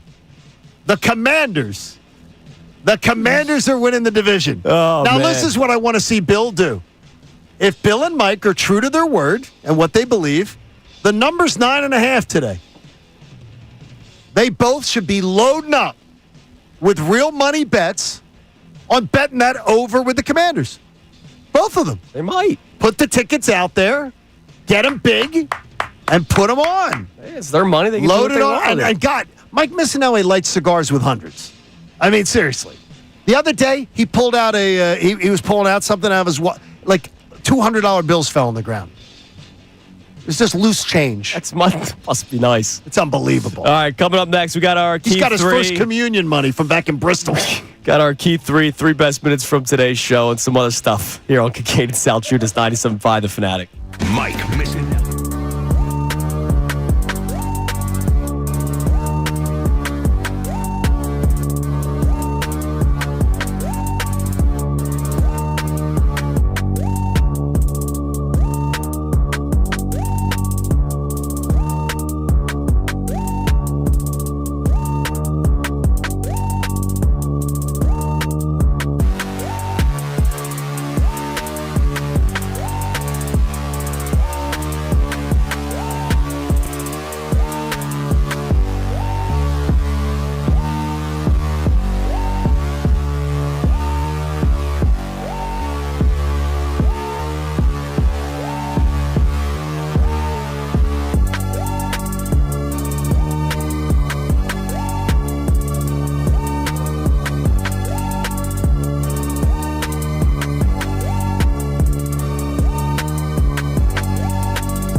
2 here on Kincade Salciunas, 97.5 The Fanatic. Ricky Vaughn on our YouTube chat. What's up, Ricky? Not a fan of the show, but agrees with everything I'm saying. That's interesting. Well, no, I appreciate that, too. I do. He chimes in about the Skeens conversation, right? About a player coming in. He says, you don't go in rooting for Skeens. You go in excited to see a young gun in person and appreciate the opportunity. But he agrees you don't want him out after the first inning because you paid the ticket to go see him. I paid to see my team. I'm going to a Phillies game. I'm not going to see the opposition. Correct. But all right. I paid to watch him suffer. I want him to get embarrassed. I want to have that memory. Oh, yeah, Skeens is one of the greatest pitchers in the game. I got to see the Phillies pants him. That's the best memory. That's a good way to look at it. That's the best memory. Good way to look at it. Because I'm a Phillies fan. I'm not a Skeens fan. Right. And I'm not one of those grown men, by the way, that is obsessing on his 20-something-year-old girlfriend. Liv. Either. Yeah, there's some little creep factor. We got somebody checking in on the text line appreciating Bill and Mike, actually. Okay. Said they're going undercover to get in the good cahoots of Josh Harris. Oh. And then he's going to convince them, Bill and Mike are, to sell the team. That's what it is. The See this? I always think that there's a plan with Mike Missanelli. With Bill, I just think Bill's sort of like of the Connor Thomas mode. Bill's like sort of more golden retriever-ish. With Mike Missanelli, there's a plan to everything that he does. He may be using this as inroads to Josh Harris. They meet at one of his, fancy country club functions. Mike gets him loaded, gets him to sell the team. And then we all have to thank Mike Missanelli for it. Mike's the hero of the town. It all works in Mike's favor. See? It's actually kind of genius. I think that's a genius angle. That's a genius. There's something to this. Mike and Bill have not Look, if it benefits the Sixers. They have not just decided to be Commodes fans overnight. Something is behind this. We got to figure it out. There's something to it. Because these are two smart men. Very smart. Absolutely. Men. They may not have been yesterday, but it could have just been an off day. Could have been all part of the plan, though. And that's what I'm saying. What else we got on the text line before we get to our key three? Let's see what we got. Come on. Load up. Pop up. You having trouble with your... do you need help with the your technology your over phone? there, Gunner? You having a problem with the phone? Relax. Okay, Relax. there you go. We got you over there. We got the oldest 31-year-old in the world right next to him. The truth. That's true. We got first-time texter. Washington is just a feel-good story for the national media. They need someone to compete with the Eagles because we all know the national media doesn't like the Eagles, and they all know deep down they ain't got a chance. Go Birds. Yeah, I mean, look. I love it. They do. We talked about this earlier. They fall in love with the next big thing, right? Yes. And that's all networks in all sports. Remember, I mentioned Zion earlier. They were dying for the next LeBron, And they wanted they want Jaden Daniels to be that. Yeah, the next big quarterback in the NFL. It's the same thing with baseball, right? Like a phenom gets called up. What's Holiday's son's name? Jackson Holiday. Yeah, Jackson. Like that was like Holiday. it's Jackson Holiday, and then the poor kid goes like 0 for 20 to start his major league career, and it's like, who's the next young guy that we need to turn our attention to? And sometimes they luck into it. Like I know a lot of people were excited for Anthony Edwards, but I don't think anybody thought it'd be where we're at right now, where Anthony Edwards is in the Western Conference Finals. Like they are they're looking for that next big name, and maybe that could be the next one for the NBA. He actually might show up this year. They've said too. Yeah, he could show up. Last year he didn't. Yeah. We also got somebody else checking in saying the kids in regards to the C.J. Johnson thing. Meanwhile, all the guys you love and that are family loving men were dropping the F-bomb on the stage like Richard Pryor. That's true. You do have to take that into account that it was not so much a family show around the museum. But the thing is, again, it was limit though. It was an organization like the Chauncey Gardner-Johnson thing. It was an organizational thing. That's all I'm reacting to. John has heard enough stuff. That was not. No, he was told to cover it up. He was made to cover that up because he didn't wear it on the route, or he didn't wear it. No, he covered it up. He didn't. Yeah, he had to cover it up because he was told cover that thing up. What he was wearing, because it was on. Remember, the Eagles have the most female executives in the NFL. The Eagles are the most female-friendly organization. They get awards for it. They're very forward-thinking. And I can tell you that an organization like that doesn't value that kind of behavior. It's not popular. And it wasn't with C.J. Gardner-Johnson. By the way, check out the deal of the week. 4 Trenton Thunder baseball tickets for just $30. That's half off. Tickets are valid for any regular season Trenton Thunder home game during the 2025 season. Get this exclusive offer while supplies last at 975thefanatic.com/deals. All right, it is time now, and I get to play my new game. I told you during the Key 3. I didn't know that we were still on YouTube during the Key 3. So I will be chucking my pieces of paper at the camera throughout it. Time now for the Key 3. Now, the Kincade Salciunas Key 3. Today's best. I'm telling you right now, the Commanders do not sniff 12 wins. They're not sniffing 12 wins. I remember when the opponents came out. It's basically the exact same as the Eagles. I'm telling you right now, everybody who wants to buy the stock in the Commanders, we'll talk. I'll talk to you in November. I'll talk to you in December. I am not buying it. And I told you last year I liked the Commanders. I was in on the Commanders. And I'm in on them this year being a good team. 10 wins, 10-7, playoff team, sure. 11-6, maybe? Yeah, I'm in. With their old roster. Winning the division? Hell no.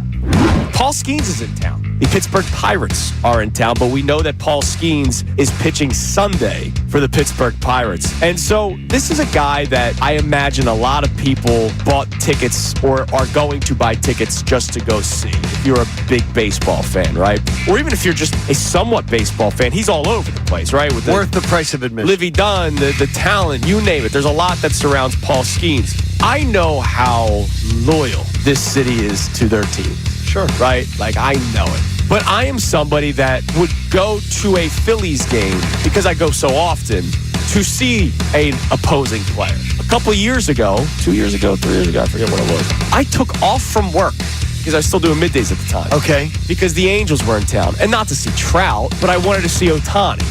I know there's people around this entire area that are going to roll their eyes at me, including you. What's that? You know who's throwing out the first pitch today for the Phillies-Pirates game? Okay, wait a minute, let me guess. John Fetterman. Is there a tie? John Fetterman. Yeah. I'm thinking because Philly and Pittsburgh. AJ Burnett? Do you think I care about politics? No, but I thought. I'm smiling here. No, I didn't think you. I'm just saying, is that Philadelphia and Pittsburgh? I was thinking it's something that involves the whole state. You're making fun of me. Oh. What way to divide the two cities than bringing a political figure? I have no idea. I have no idea. If he dies, he dies. Ivan Drago? Yes, Dolph Lundgren is throwing out the first pitch tonight. Dolph Lundgren is? For God's sakes, he's not throwing a fastball. He dies. He's not throwing a fastball. The Eagles' Super Bowl odds improved after the schedule was released. You know what the Lions' Super Bowl odds did? They did not improve. They went down. You know what the Commanders' odds did? They went down significantly once the schedule came out. They went from plus 1,600 to plus 1,800. You know what the Lions did? They went from plus 800 to plus 900. You know what the Eagles did? They went from plus 675 to plus 650. The Eagles actually, they say, oh, wow, the Eagles, they actually have a better chance to win the Super Bowl after they saw the schedule. But not in Chicken Little Town, for God's sakes. Commanders pregame coming up today at 10. I think they're going to have Bram Weinstein. He's going to join them. That's our guy. They're getting Bram on today. I'm sure they're going to have him on. John Riggins. Is John Riggins alive? I think he is. I think they're going to have John Riggins join them. They're going to have that. Jaden Daniels. They're efforting him for next week on the show. Mom. Jaden Daniels' mom joins Mike for a very special one-on-one interview next week. Very hard-hitting. John Riggins is still with us, buddy. Where? That's very good. God rest his soul alive. No. And Jaden. Why should anyone doubt the Eagles? The defending Super Bowl champions. All right, that's the Kincade Salciunas. God rest his soul alive. God rest his soul. That was a good thing, alive. I think. It's something I've never heard in my life. God rest his soul alive. I wished him well. By the way, I wrote a message for our YouTube crew. Love you YouTube crew. And one of the first responses was, that's your handwriting with the laughing emoji? Yeah, I have horrible penmanship. That's not handwriting, that's printing. Is that correct? What? Yeah, what's... You printed it. Yes, you printed it. So that's printing. I think it's good printing. What's handwriting is handwriting. That's cursive. Printing is printing. Wait, you guys do that, compare that differently? I don't do cursive anymore. I can't write cursive anymore. What are you talking about, handwriting and printing then? Like, what are you talking about? Printing is block printing. Oh my God, is this like a buy the book? This is how it's called? I don't know. I don't do it. I can't write. To me, cursive handwriting anymore. is just when you write. Yeah, that's handwriting. Like, Print, cursive, whatever. Like I can't do handwriting is handwriting. I cannot use cursive anymore. I can scribble my name to handwrite. It's like it. I just don't do it. The nun who taught you back in the day would be so ashamed. Seriously. God rest her soul alive. I don't know. She still could be alive. God rest her soul alive. I know the one who. Yeah, people are chiming in saying handwriting refers to any writing done by hand. Our man Ed Wright checks. Thank you, Ed. Yeah, and print is that, and then there's cursive. What are you talking about? Like, this is printing. This has been an off the rails that morning. I'm just really confused that like you believe there's different definitions. Like I'm just telling like how you. you can say rest his soul alive. Rest his soul alive. I hope he gets some rest this weekend. That was one. Is he still alive with us? Is John Riggins still with us? God rest his soul. God rest his soul alive. You know what? That sounds like torture. I know Ron Davis is alive. Yes, he is. And Ron Davis keeps us out of debtor's prison and makes sure we pay our taxes because he's the Davis CPA Group, and he made a donation to the American Association for Cancer Research. You can do the same at 975thefanatic.com/AACR because cancer research saves lives. Make sure that you have a very restful weekend.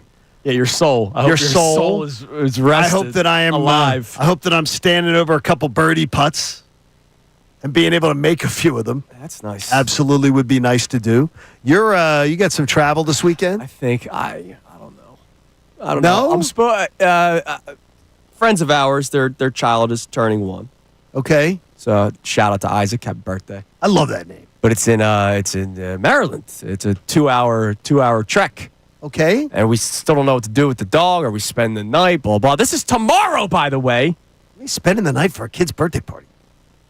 No, the 2-hour drive there, 2-hour drive back. We just coop. Look, I'd Let the kids sleep in the car.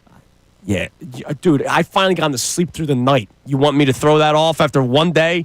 I woke up this morning feeling blessed, John, because my son slept through the night for the first time in 11 months.